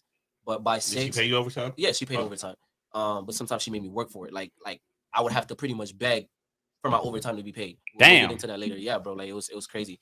By 6 p.m. I would leave. At the time, my mom, wasn't in the best shape, so I would have to go home, help her out, help my sister out, and do stuff like that. Then it started getting to the point where I would leave. I guess she's used to her old assistants living with her, but I've never lived with her. I don't feel comfortable living with other. I like my own space. Fuck no. Living with your boss sounds like hell. You know what I mean? Even as a little kid, I never felt comfortable. Is her place dope? Yeah, her place was super nice. I just would rather. I'm not a person where nobody wants to stay with that bitch. See, this is the thing. We don't get all googly like, oh my God, she has a mansion. Oh my God, she has a $10 million mansion. Oh my God, let me be around her. That's women. We don't get distracted by shiny shit like that, man. Like, we're not enticed by that, especially coming from women. We don't get starstruck and so, oh my God, she's got a $4 million estate. Oh my God, I want to be there so bad. I just want to stay here forever. That's women. It's not men. Nobody wants to live with this bitch. She's crazy. You have all of this and you're like, oh yeah, you can do this. I'm just going to let me take as much as I can. Well, yeah, in fact, and then you really feel like, yeah, bro, I wasn't like that. Every day. Yeah, I wasn't like that. I was raised like where you use the best of what you have. So if I worked hard for the place that I'm living at, I'm going to enjoy it. I don't need the big, whatever to feel like I'm the man. Like, no, I want to work for my shit and I want to enjoy it because I earned it. Not because it was just, because the last thing I hate, bro, is someone giving you something and then like rubbing it in your face. Like, yep. Oh, I remember I did this for you. Oh, and for a fact, Malu is that type of bitch. She the type of bitch that keeps score. And what do I always tell you? Never date a bitch that keeps score. Never. Because at the end of the day, men always provide more value in relationships than women do. Never date a bitch that keeps score. I hate that shit. Then they can take it back. Because if men was keeping score, oh shit, we would have had rented up by now. It would have been a mercy rule if men kept score, but women always keep score. Never date a bitch that keeps score. I hate that shit. And that's what she did to her recent people that work for her. The ones that worked before me, the ones that worked after me. She pretty much told them, hey, they could live there. But I didn't know that.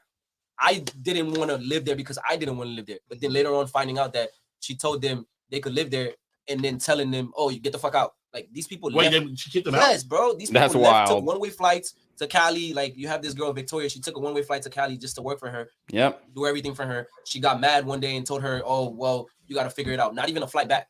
Yep. And the other guy damn near called the police on him after telling him he could live there. Like, that's insane. That's crazy. Because I to give you double advocate, I recently fired like a lot of my people as well, like 3 of them, right? Right. But one of them who was living in one of my places, I gave him like 45 days. I paid his rent to 45 days. Shit. You know what I mean? But it didn't, bro. Actually took Yesterday was his last day. He actually took 50, but we ain't even gonna get into that. You know what I mean? But you know what I mean?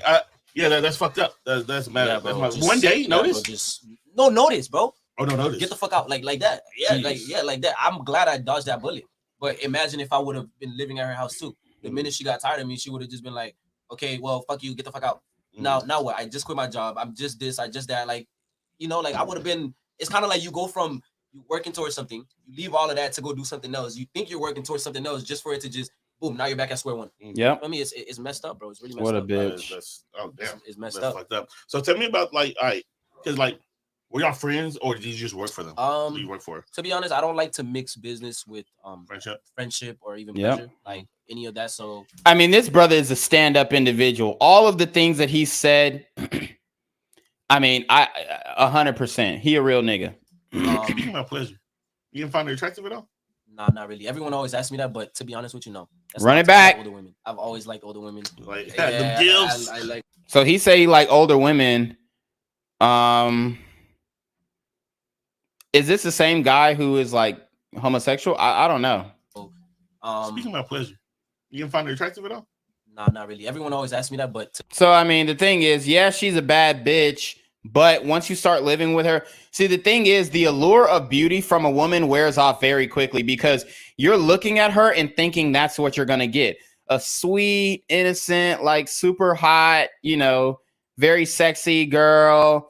You think she's gonna be super nice and you know, just super dainty and whatnot and soft and compassionate and embracing, and you think that's what you're gonna get. Then, you know, she starts cursing you out and shitting with the door open, and now you're like, oh, okay, well, yeah, you're not that hot anymore. See, the allure of beauty wears off on men very quickly, especially once we start spending time with you, and especially after we get our nut. Okay, but in this case, this brother spent a lot of time with her, and her allure had worn off significantly. to be honest with you, no. That's not my type. I like older women. I've always liked older women. Like yeah, the gills. I like older women. Hey, yo. All right. So for like me, 70, it's like, 80? Nah, that's wild.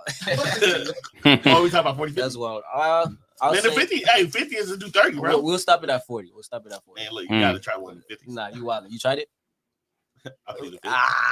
And the oldest woman that I've ever slept with was 43, and then the second oldest was like 36. So, I mean, I'm not gonna say that I prefer that though. I mean, I'm not gonna lie, like there's really nothing like smashing like a bad 19, 20, 21-year-old. Like, I mean, it's just no comparison. Man, nah, but I never really looked at her that way. I was so focused on my goals, like, yo, this is an opportunity for a young kid to just, you know, make it out. That's like, smart. I like it. Not like you. Like you bro. would have been trying to get up in. Nah, bro. Even though she would bring people around me, I never once like, oh shit, this is this person, this that person. Let me grab you. Never once. Like I stayed in my lane. You feel me? If she introduced me, then she introduced me. But I would never like, you know, oh, let me see what I can grab, how much clout, how much, you know, connections I can make off of her. I was just like, okay, you know what? This money that I'm making, let me. Shout out to Alpha though. He says, when in a hypergamous city, almost every girl bad, only betas and simps are blinded by beauty. Facts. Invest this. Let me put this here. Let me put that here. Just to kind of I don't plan on working for anyone my entire life. But this is a step forward to, you know, moving on in life. That's the way I looked at it. So I never really looked at her like, oh, I'm attracted to you. Let me find my way into, you know, serving. That's the last thing on my mind, bro. I'm trying to retire my family. Stand up, brother. To make it out. That was what's in my head every day. Doing the best that I could do. What can I do to make her day better? You're a real one. You know, like do this, do that. And this is my point, guys. Stop looking for opportunity through women. They're gonna let you down, man. Stop looking for opportunity through women unless she's really about her business and like you can see that she's got credibility and references and all that. Stop looking for you know, upward mobility in your career through women. Please just don't do it. To just shit, who knows? Like maybe get an increase of salary or some shit where I could just, you feel me? That was what was going on in my head. And for your hard work and dedication, how did she perceive it? How did she pay you back? Bro, there was no payback. She was the freaking worst person I've ever worked for in my life. Ever. All right, explain to me about more of these work conditions. There's not one thing that you see how your chef just brought you food and brought you drinks. You're like, thank you. There was no thank you. It's like, go grab me this. Wow. No, thank you. She doesn't even have manners. What a bitch. You could drive, bro. I remember a couple times she made me drive 40 minutes and early in the morning to go and buy her churros. I can't complain because I'm here to assist. If you want churros, you're gonna get churros. Whether I want to drive 40 minutes or not, you don't give a fuck. You just want your churros. So I drive 40 minutes. Yes, bro. Churros. I know exactly. Churros with no sugar at this little Hispanic And if you guys don't know, churros is like a Hispanic pastry. spot where they sell it at. You can't buy churros anywhere. You have to go With no to this. sugar. Yes, you have to go to this exact location where she wants you to go. So I'm driving, right? From the minute I step foot out to the minute I get to the churro spot. How far are you? How far are you? How far are you? How far are you? And when I don't answer, what the fuck? I said, why the fuck you not picking up your phone? Why, like, it's like, damn, nigga, can I just drive? Like, you know, it's crazy. Right. There's an accident here, accident there. How far are you? How far are you? Like, what a bitch. Oh my God. I can't believe he put up with this shit. Yo, wow. I get there, get to the churro spot, bring the churros back home, 40-minute drive, 40-minute back, just for her to be like, oh, I'm not hungry no more. Wow. A straight abuse of power. What is this? I mean, what did this bitch watch The Devil Wears Prada one time and now she thinks she's some like executive boss? Like, dude, fuck Malu, bruh. She's a fucking cunt, bro. She's a fucking cunt. And I don't know if this is, I don't know which employee they were claiming was actually homosexual. He doesn't, he hasn't mentioned being interested in men at all. So I don't think that he swings that way. So I did want to clarify that. But yeah, man, she's a raging cunt. Not even a thank you. You just drove almost damn near an hour. You just did. And while I'm doing that, Rich, order me this. I'm driving. Order this, book that. What the fuck, bro? Like, that's wild. And I can't really complain about it. Nobody gonna understand this shit. Nah. Ain't nobody living this life like to be understanding. Facts. They're And not I gonna think you understand always that. goes. I think you always Nah, go. bro. You know, it was only one day she told me thank you. And I guess just because she looked in my eyes and I looked like I was just ready to just quit. Bro, she put me through the fucking, my nigga, since the minute she woke up till sundown, bro. Like, yo, I was ready to just like, yo, you know what, I can't do. And you're more of a driver, or did you like more of a like assistant? What do you mean by driver? Like, what did you drive her places a lot? Yeah, or? bro. That role is like assistant is more like personal slave to her. So Yes. you're the assistant, you're the booking flights, you're pretty much damn near the manager too. You're freaking her personal driver. And if she found out that you know how to cook, oh boy, you would be the personal cook chef. If she found out you know how to clean, you would be her personal cleaner. If you lived with her, oh, you're fucked. You would be the cleaner, the fucking dog taker, the poop cleaner. Like, Yep. yo, go pick up the dog shit. Yo, go feed the dog. Like, yo, it's wild, bro. But granted, hear me out. Granted, because I ask my people to help me around the house. If you live with me, I ask you to help me with my pups. I Right. ask you to take, you know what I mean? So, But you ask. That's the difference. Oh, You ask. yeah. It's Wow. obligated. Yeah. It starts off as a favor. Like, hey, bro, can you clean this off for me? That wasn't in the job description since when. Yeah, he's helping you out. He's your assistant. He's supposed to help you. Okay, cool. But it went from, hey, bro, can you do this for me, please? To, why the fuck you ain't clean this? Like, I didn't know Wow. this was a part of the task that I had to do every day. What a like, it bitch. goes from, oh, can you clean the dog poop, or can you feed the dog for me? You know, I'm helping. It's cool. I'm not arguing. Half the time, if she don't need shit, I'm probably just sitting around just doing shit online. Like, yo, let's book this studio time, do this, working with the manager, trying to make shit happen for her. But it goes from a favor to like, oh, why the fuck you ain't come and feed the dog at this time? I'm not gonna walk inside of your house without your permission. That's my manners. I'm not just gonna go and open. I don't live here. I'm not just gonna go open the door just because I know, okay, you want me to feed the dog at 10 a.m., but you didn't give me permission to open the door and walk inside of your house without your permission. You know, so it's like I didn't know it was obligated for me to. That wasn't in my job description. You know, but since I'm supposed to help around, I don't have a problem with it. But then when you make it obligated and you're being disrespectful about it, then it becomes a thing where it's like, yo, what the fuck? Like, I'm not your slave. You know, I'm not your slave. If I knew my job was to be this and be that, and I've accepted to it, I would have done it. That's what I accepted to, but that's not what Wow. It's just crazy, bro. Like, my mind is fried right now. Other than like calling you like stupid and all that, like, did she ever like just make you feel like just terrible? Bro, Like, she with made names me, and bro, stuff? for 2 months after I worked for her, bro. And this is like one of the few times, like today, I spoke about this probably like 5-6 times already. I didn't know how to feel. And like, this is not me trying to make it up. Like, everyone around me that's close to me was worried about me. I have messages, texts like, yo, are you okay? I didn't know how to feel. I didn't know if I was happy, if I was sad, or if I was depressed. I couldn't talk to anybody about it because they wouldn't understand me. He was just numb. And I know that feeling, that numbness of being taken advantage of. He was just numb. Definitely couldn't go to my mom or my family about it because they wouldn't approve of me. You know, if your mom knows somebody was treating you like shit, she wouldn't want you to, you know, be working and knowing that you're using the money to help her out. She wouldn't want you to do that. You know what I mean? So I can't go talk to my family about it because I'm using this to help my family out. So I'm for 2 months straight, like I'm damn near thinking like, yo, I'm fucking damn near depressed, sad at the same time, but I don't know how to feel. I couldn't work. I couldn't do anything. I would literally get up every day, go grab food, come back home and just fucking try to dream, bro, because I didn't know what to do. I damn near almost wanted to kill myself. I couldn't cry. I tried to cry. She almost drove this man to self-deletion. Disgusting. GTA. In GTA. Huh? It's just GTA. Oh. GTA. We were playing again. Oh, somebody. That shit lame as fuck, man. I hate like niggas trying to censor themselves. Like, you can't talk about shit. I don't give a fuck, man. Like, it is what it is, bro. I'm gonna talk my shit because like it is what it is. 999 Alphazo sends a 999 super trap. He says that is exactly how they act when you date them. Almost every baddie I've ever dated or been around has been like how he's explaining. I have deja vu moment. Fact. Oh, shit, like Somebody said was the girl that pimped him.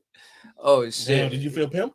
Shit, hey man, not in the way they mentioned it. So wait, because I know she did like OL and all that. She ain't never asked you like, yo, you want to do a collaboration? She didn't do the sexual thing towards me, but That's she all. did do it towards the other girl that worked for her. Yeah, she's a whore. So I mean, I don't know how. I don't know if she's watching. Is she? Do you have her number? Who? That girl. That girl? Yeah, I think I do. Is Should I she, call her? yeah, if she's wanting to. Uh-oh. She's open to. Shorty gonna talk? She made her do a collab with her or something? Hopefully we can get her on the I don't know phone. what happened while they was, you know, working together, but I don't be, bro. I try to avoid this conversation as much as possible because I just wanted peace. Like after I stopped working for her, all I wanted, bro, was to just, can I just live my life for just 10 minutes without someone asking me something about this or asking me something about that, me really reliving these moments where I was being, she's not answering, where I was being mistreated, called fucking dirty little Haitian. Yo, what? Nigga, what? Yeah, Hold on. Yeah, bro. Yeah, all shit like that. And having to witness. She called you what? Yeah, bro. Yes, bro. No. Replay dirty that. Little Haitian. Wow. Yes, bro. How did she get comfortable enough to say that to you? It would just come out. She would wake up and just be like, "What the fuck is wrong with this?" Like it's like, bro. She would flip like this. Can I get a water, please? She would just ask, "Oh, can I get a water? Rich, can you give me a water?" Boom. I go. I grab her water. She never said hot or cold. I grab her water. It didn't matter if it was hot or cold. If it was hot, why the fuck you got me a hot water? Damn, what the fuck is wrong with you niggas? Yo, what? Hold on. If it was cold, wow. Like, oh, yo, Rich, give me a chef. Wait. What's her ethnicity? Bro, to be honest, I know she's Hispanic, but I don't really know, bro. Still doesn't excuse the behavior. Still does. I mean, stop giving Hispanics the N-word pass, bro. We can't just be giving them the pass just because they got a little bit of melanin. Like, we are a different people. We suffered from different hardships. We are not the same at all. I don't like. So wait. Chat, because I always get confused with this. Do Hispanic people get a pass? Bro, I have. Fuck no. I have. Not around me. I'll tell you that much. Voice notes. You have voice notes? Yes. It ain't like I'm just out here just saying this shit for the people. Check because we got mute stream and see if we can show those on stream. There's a lot. It's deep. Like it's like dark. Yeah, bro. I'll be right back, chat. Like pull up the voice note. Oh, they finna expose this hoe, bruh. This shouldn't be fire. Shout out to these brothers, man. Yeah, we play that. Yeah, it's nothing. Go ahead, run. Man, he knew it. He knew it by heart, chat. Bro, because I had to relive those moments every day. Like, you know, just waking up and the first thing is on your head is just like, damn, I can't even believe I've allowed someone to put me. You don't realize it. You don't realize it at the moment because you know you start working, you're already deep in, you're getting paid, your life is a little bit different. You know, you're around this, that. Your life is moving so fast. You're doing so much for her. By the time you come home, you're fucking exhausted. You're not thinking about the way she treated you or this and that, but it's constant over and over and over and over and over. Right. Shout out to Alpha Zoe. He says, only difference between me and others is I'm quick to dump them after a few weeks or months. My friends be like, bro, just deal with it. She bad, bro. Fuck that. Alpha Zoe also says, and if you stand up to them, you will literally be fighting and arguing every day. Facts. He says, men just want peace at work, at home, etc. He traumatized and he ain't even get the pussy. Yep. Spark That Shit said, I'm Latino and I'm okay with my black friends calling me the N-word, not to them, but just expressing myself, just like I give them a pass calling me shit because we joking with each other. Yeah, no, I definitely understand that. You know, here's the thing with Hispanics saying the N-word. So I'm not totally against it. I just don't want them to have a universal pass to say it. You see what I'm saying? Like I'm just against the universal pass. Like, yeah, if it's the homies and we all cool and da whatever, yeah, fine. I mean, shit. You know, it's some white boys who really get down who, you know, they might even slip up and say, yo, damn, my nigga, like whatever. And I ain't gonna pay it no mind because like I know we tight like that and it ain't no sweat. But the universal N-word pass, you know, I'm not rocking with it. It all has to do with context. So I definitely get what you're saying, Spark That, for sure. Over and over again, like a fucking slave, being called names and being called things, and it's like, play that real quick so we can see the names, bro. Chat. Like, is there really something wrong with you niggas? Dude, you gotta be the dumbest motherfucker I've ever seen in my fucking life. Like, it's wild, bro. Dude, you gotta be the dumbest motherfucker I've ever seen in my fucking life. Wow. Like, it gets even deeper. I don't want to play some shit that. No. All the ones you play. Play it, bro. Play it. Play only the ones you play. Play it, please. I think I got this. That's exactly my fucking point. And now we're gonna have to for the food to be ready. Why the fuck would I eat pasta at fucking 11 a.m.? Are you dumb? Like, yo, I'm telling you, bro. Like, I was like, my face, bro. This like nigga when memorized everything. When I first like saw that shit, bro, I heard that shit. I was like, yo. I can't. She is an employer, guys. I couldn't believe like what I was hearing, bro. For the chef story, this is pretty much what happened. She asked me to buy her a new phone. Got her a new phone, new number. She has the new phone. I have the number. She texts a wrong number. Hey, get chef at this time.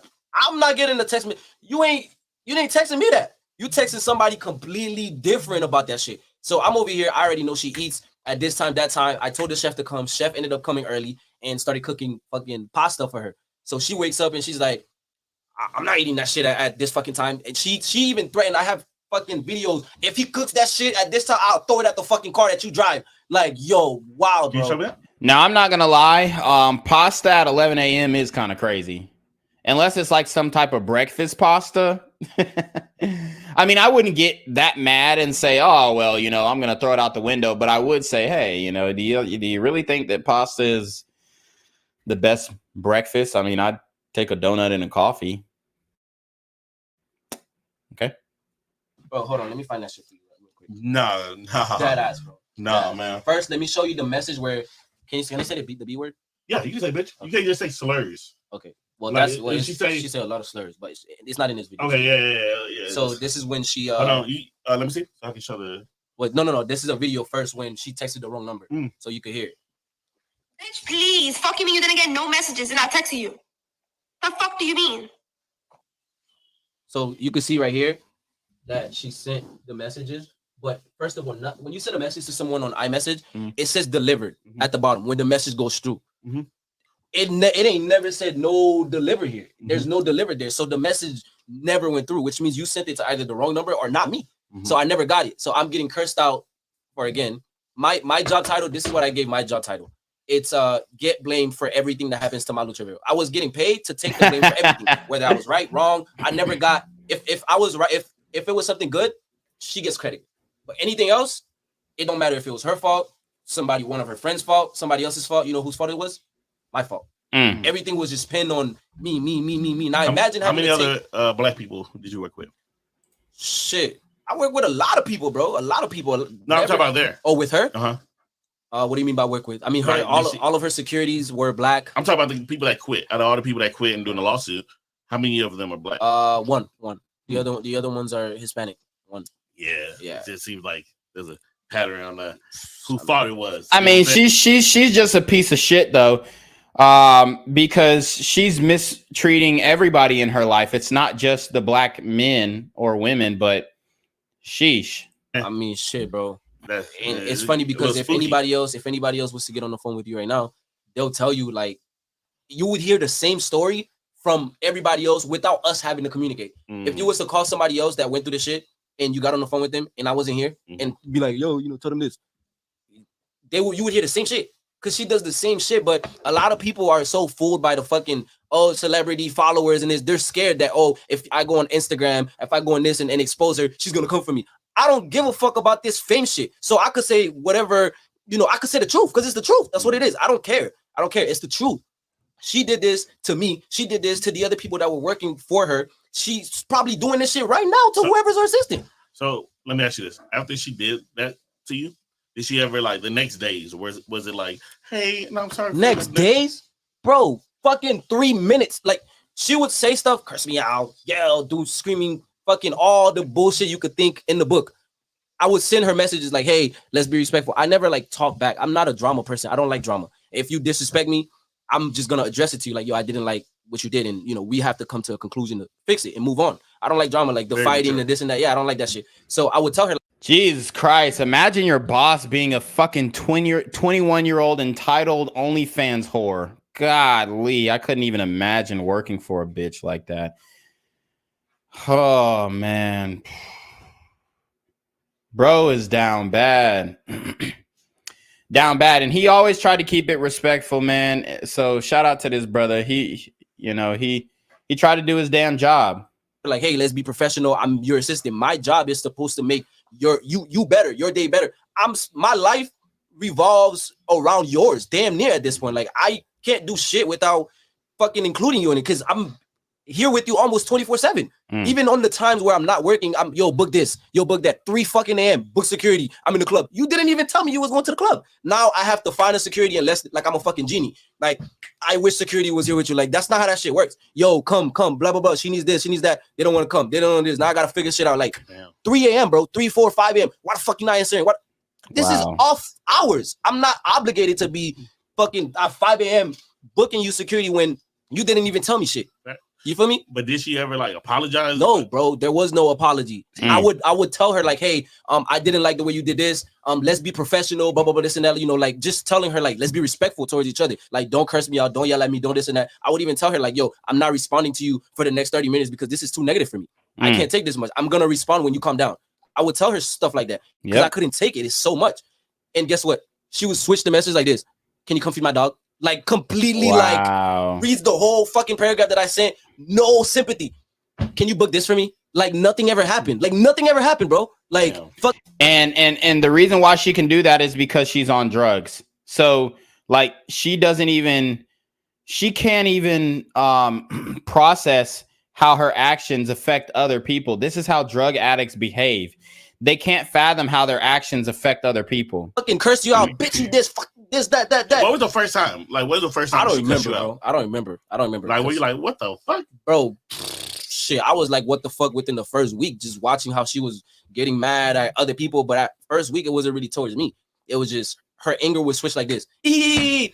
Fuck this shit, fuck that. I was like, yo, wow. But I never said anything. It's not my. She might have that Kanye, that bipolar. That's the thing. It wasn't none of my business. That's not my job description. You yelling, screaming. I'm not here to be your therapist. If you want to talk about it, that's cool. I would listen, but I'm not gonna say anything because that's not my place. I'm here to be your assistant. I'm gonna assist you. That's it.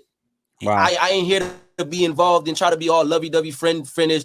I'm trying to get a bag, bro, and help my family. So if this is what I have to do is help you do this, even when you ask me to do shit, I don't want to do it. I'm doing it for you so I can go and help my family. Wow.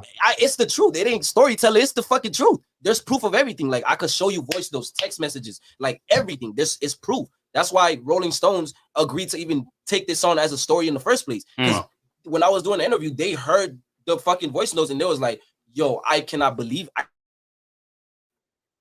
this shit. I cannot believe this shit. Let me ask you this. And feel free to say no, because I don't know her. So the chances of this happening is very, very little. But I'm very resourceful. If I were to be able to get her here to the interview, I wouldn't be here. You wouldn't want to. Okay, I wouldn't be here. I after I stopped working for her, I literally I blocked her. I don't want nothing to do with you. I'm that one chance person in whatever friendship relationship. If we can't fix it, bye. Like I move on. I don't do the negativity. This is the most negative thing that I've experienced in my entire life.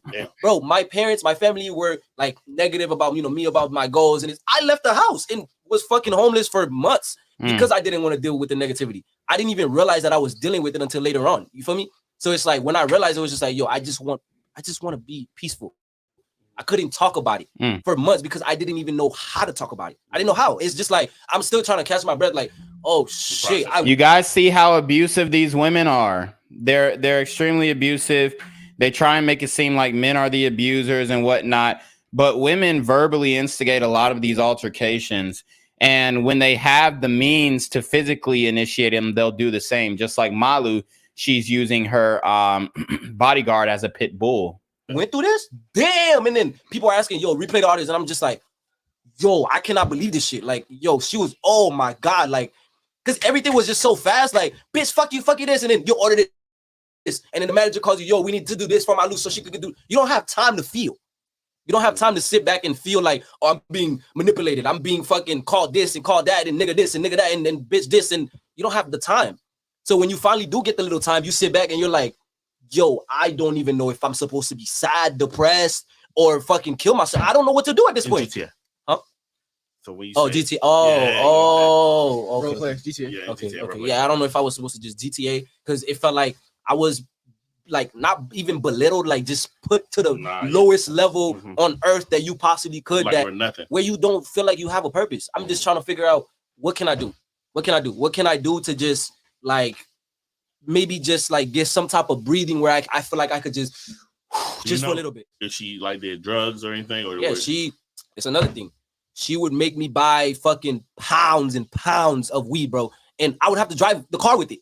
So in Miami, weed doesn't make me. Weed makes you like this, like chill. Yeah, but in Miami, no, but in Miami, see how you relax? That's weed.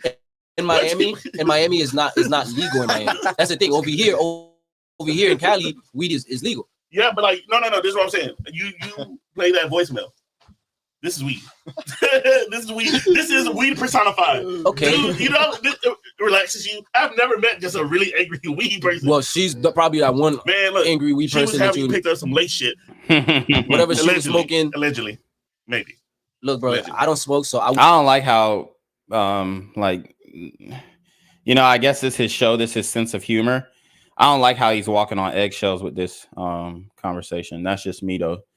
I speak like bluntly, and I stand on that shit, you know. But it is what it is. Respect to this podcast. Wouldn't even know that she was smoking, so I can't even really comment too much on it. But all I was saying is that it's not legal in Miami. Oh, so she was making you. I'm driving with pounds. If I was to even ever get stopped, the police don't give a.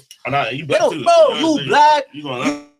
You know this, and you got pop, bro. You're like years done. That's it, done. How bad were you sweating when you were driving, bro? What, bro? And you getting the messages like, "How far are you? How far are you? How far are you?" You cutting through everybody with pounds. Yeah, she could set your ass up too. She could hit your ass with the. It wasn't mine. No. Not only that, my car was stolen, and I think she had drugs in the car. That's crazy. Yeah, she would have did another bullet like that I dodged, bro. Could have hit you with God had my back. Yeah. Now that's crazy. So weed is still legal in it's Miami? not legal. It's not legal yet in Miami. Jesus. Yeah, it's not legal yet. And I wasn't even the only one. Everybody that damn near worked for her had to do it too. Yeah, securities had to do it. She got all that money. More than me, bro. She really? Bro, I swear, probably like 40 blunts a day. If not, I'm not talking about. And they said 30. They were being nice. They were being nice in the lawsuit. This nigga said 40 blunts a day. Easy. I know little small ass. She's skinny. Bro, big ass fucking joints, bro. That shit hitting. But hey, that's irrelevant. I mean, shit. She ain't did other drugs you see? Not that I seen of. I can't speak about shit that I don't have proof of. So did she drink a lot? I guarantee she was off that pink coke at them Hollywood sex parties. Guaranteed. Like, where's the race nigga, the drinking was crazy too. I would pick up fucking 6 bottles of Don Julio, then 6 bottles of what's that other shit? No. It's still Don Julio, but the one where you know the shit where you smack at the top. the 1942 and the fucking what's the blue bottle, bro. The shit where you smack the top at. Yeah, you smack the top and they go ping. The white and blue one. Yeah, that shit. Casa Azul. Yeah, Casa Azul. Bro, I was, nigga, I probably even. I don't know, bro. That's the thing. I was spending my money, my check, that's probably to buy these things for her. Wait, huh? My money, my heart. I had to bet for it. Yes, bro. That's the fucked up part. You slave for a week, 2 weeks, 3 weeks, a month, and then hey, go get me this, go get me that. Didn't give you no card to go get it at. So now I'm spending my card, and then I have to ask for it to be reimbursed back to me. And then when I ask for it, oh, why the fuck you spent this? Why the fuck you spent that? Trying to make it look like I'm trying to steal from her. Approves of everybody else's payment, but mine. When I'm supposed to be the one that's your right hand man, like that's fucked up. How do you think that makes me feel? That's fucked up. I'm spending the money that I'm busting my ass for you for every day on you, just for you to. And she's not reimbursing him. She still owes the man over $10,000. Not even approve it. I have to beg you to approve it, or $6,200, but with interest, let's just say 10. Come on, bro. Damn. That's fucked up. That's super fucked up. Yeah, it is. Yeah, bro. Like it ain't just like, oh, you a bitch, you this, you that. If it was just these little things, it probably would have hit. But damn, nigga, like it's a lot. Just adding on and on and on and on and on and on. Like all the little shit, bro. Even to a point where she would mistreat other workers, other people, get into fights and stupid shit with other people. You know who they would come for? Me. Damn. I was getting the threats. Me on my phone. Yo, you better tell her to watch her mouth on how she speaks to this. I ain't even know what disrespecting her. You're like, hey, we friends here. I'm the one getting the threats. Yo, we know where you stay at. I'm like, damn. Yes, bro. You better tell her to watch her mouth with this or that. I'm like, wow, bro. Wow. She's running like that. No wonder Travis Scott didn't try to sign that. That's the thing. People could be like, oh, he making this up. He just want clout. He just wants some money. Yeah, and there was something where she was trying to get out of a contract with Travis Scott or something like that, and people like to demonize Travis Scott. Yo, Malu's a fucking cunt. I mean, and Travis Scott got his issues too. He's a deadhead as well. But at the end of the day, whoever was in his ear telling him not to do business with her or, not let her have her way in the contract, I mean, they were spot on. I'm already doing good for myself. I don't care about her shit. I already had my little, clout or whatever. I don't even really post on the gram like that. So if I was after clout, I don't think this is what I would be doing to try to get clout. There's so many ways you could go. I could literally go outside naked, post on TikTok. I'll be famous like that. Yeah. I ain't gonna do that though. But you feel me? Like it's just there's proof and truth behind it. There's proof behind it. Like everything that I'm saying, there's receipts. And let me ask you this. So like, what was your last day? What was your last day? Bro, I was in New York. That video you actually watched where you called her music, whatever you called dog it. Ass. Shit, it didn't come out of my mouth. Yeah, her music's fucking trash. Nobody knows her for her music. She's known for fucking spreading her legs. Period. End of discussion. She's known for being a fucking whore. That's it. Dookie butter. But I went to New York with her. Set everything up. She wanted to fly with her dog to New York. Couldn't fly with her dog to New York because the dog was overweight. Now, even though she's trying to bring a pit bull, right? So she ended up. I booked all the flights, everything, right? So the dog couldn't fly. So instead of having someone like the cleaner or whatever watch the dog, even a security guard watch the dog, she decided I want to take a private jet instead. Now that's none of my business. You got the money for it. I'm not watching you. That's she making make right. I'm not watching her pocket. I'm just taking. You give me this. That's my check. Pay me what I work for. I don't give a fuck if you had millions. I'm not entitled to it. Pay me the shit that I work for. So she didn't even miss her flight. She didn't want to go. Fuck that shit. You fucked everything up. You this that. Yeah, literally for her couldn't go fly with her dog. I don't make the rules on whether it was a pit bull. I think so. She trying to bring a fucking. It was a little Frenchie. Oh, yeah, a little Frenchie. Yeah, Frenchies do being big. That shit was cute. I really like that dog. I really like that dog. Three of them things. But that dog shit a lot. Yeah, anyways, they do too. She couldn't travel with him, so she ended up getting a jet. We went over there to New York.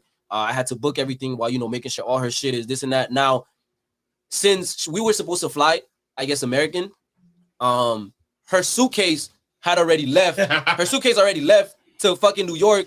While now she's trying to take a private jet, but suitcase is already in New York. Yeah. Now, ain't nobody in New York to pick them up. So now guess where her suitcase at?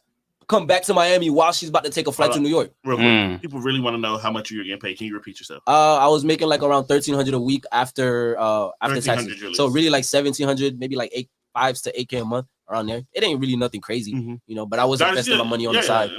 Yeah, like 1.3K a week. But I was doing my little stuff on the side, like my Forex and investing and shit like that. So I was making decent amount. But it wasn't. Yeah, exactly my point. That's ass. Living in Miami now, $1,300 can't even pay rent, bro. You can't even get a studio in Miami for $1,300 a week, bro. You can't get $1,300 cannot pay a studio. My car itself is $1,300. That's not enough to, like, you feel me, survive. But it's like, bro, it was. I mean, it's not terrible money. It's not terrible. But it's a lot better than average. 40 hours a week, but I'm doing, money. yeah, bro. I'm If you're doing. But working long hours, sometimes I would do extra hours and shit like that. On Saturday and Sundays, I'm not supposed to work for her, but I was working for her because she still needed someone. You're doing long hours, like you say, versus if you're working like 10. All right, I mean that's pretty much it. We read the lawsuit, guys. There's a lot going on here. Ultimately, Malu is, I mean, she's just a straight up bitch. I mean, there's really not much else to say. But yeah, that's pretty much it, guys. I appreciate you guys who joined the stream. Make sure you like the video. If you didn't see the full stream, make sure you hit the playback and run it back. Please, guys, it really helps me out if you leave a comment immediately after the stream ends. So make sure you leave a comment after the stream ends. Shout out to all my guys in here who stayed for the duration of the stream. This was an epic stream. It was crazy. It was eventful. It was action-packed. And it was a great expose of Malu, the Wicked Witch Trevejo, aka La Reina del Sud. So anyways, you already know what it is, man. It's your boy, Reclaim Your Throne. Make sure you like, comment, share, subscribe. Send your relationship questions to email down below with a screenshot of your CashApp so I know you're paying on time, man. Y'all need to be on your motherfucking day with the BS. You already know. Reclaim Your Throne. Want to become an elite level athlete? Well, look no further. The Reclaim Your Throne Elite D1 training course is all you need to take your performance from subpar to the creme de la creme of athletes all around the world. The purpose of this course is to give you a comprehensive weight training, speed, flexibility, recovery, and endurance program that is meant to prepare young athletes for collegiate and professional sports. This course is packed with over 2 hours of creative, action-packed lifts narrated and coached by yours truly to assure increased strength, speed, flexibility, recovery, and endurance. Hey, I get it. Training alone can be tough and can even make you feel misguided or somewhat unmotivated. But with this course, I walk you step by step through each and every lift to make sure you're using the proper form to prevent injuries and that you're hitting the correct muscle groups to render maximum results. So what are you waiting for? It's now or never. So go ahead and get the training course today so you too can reclaim your throne.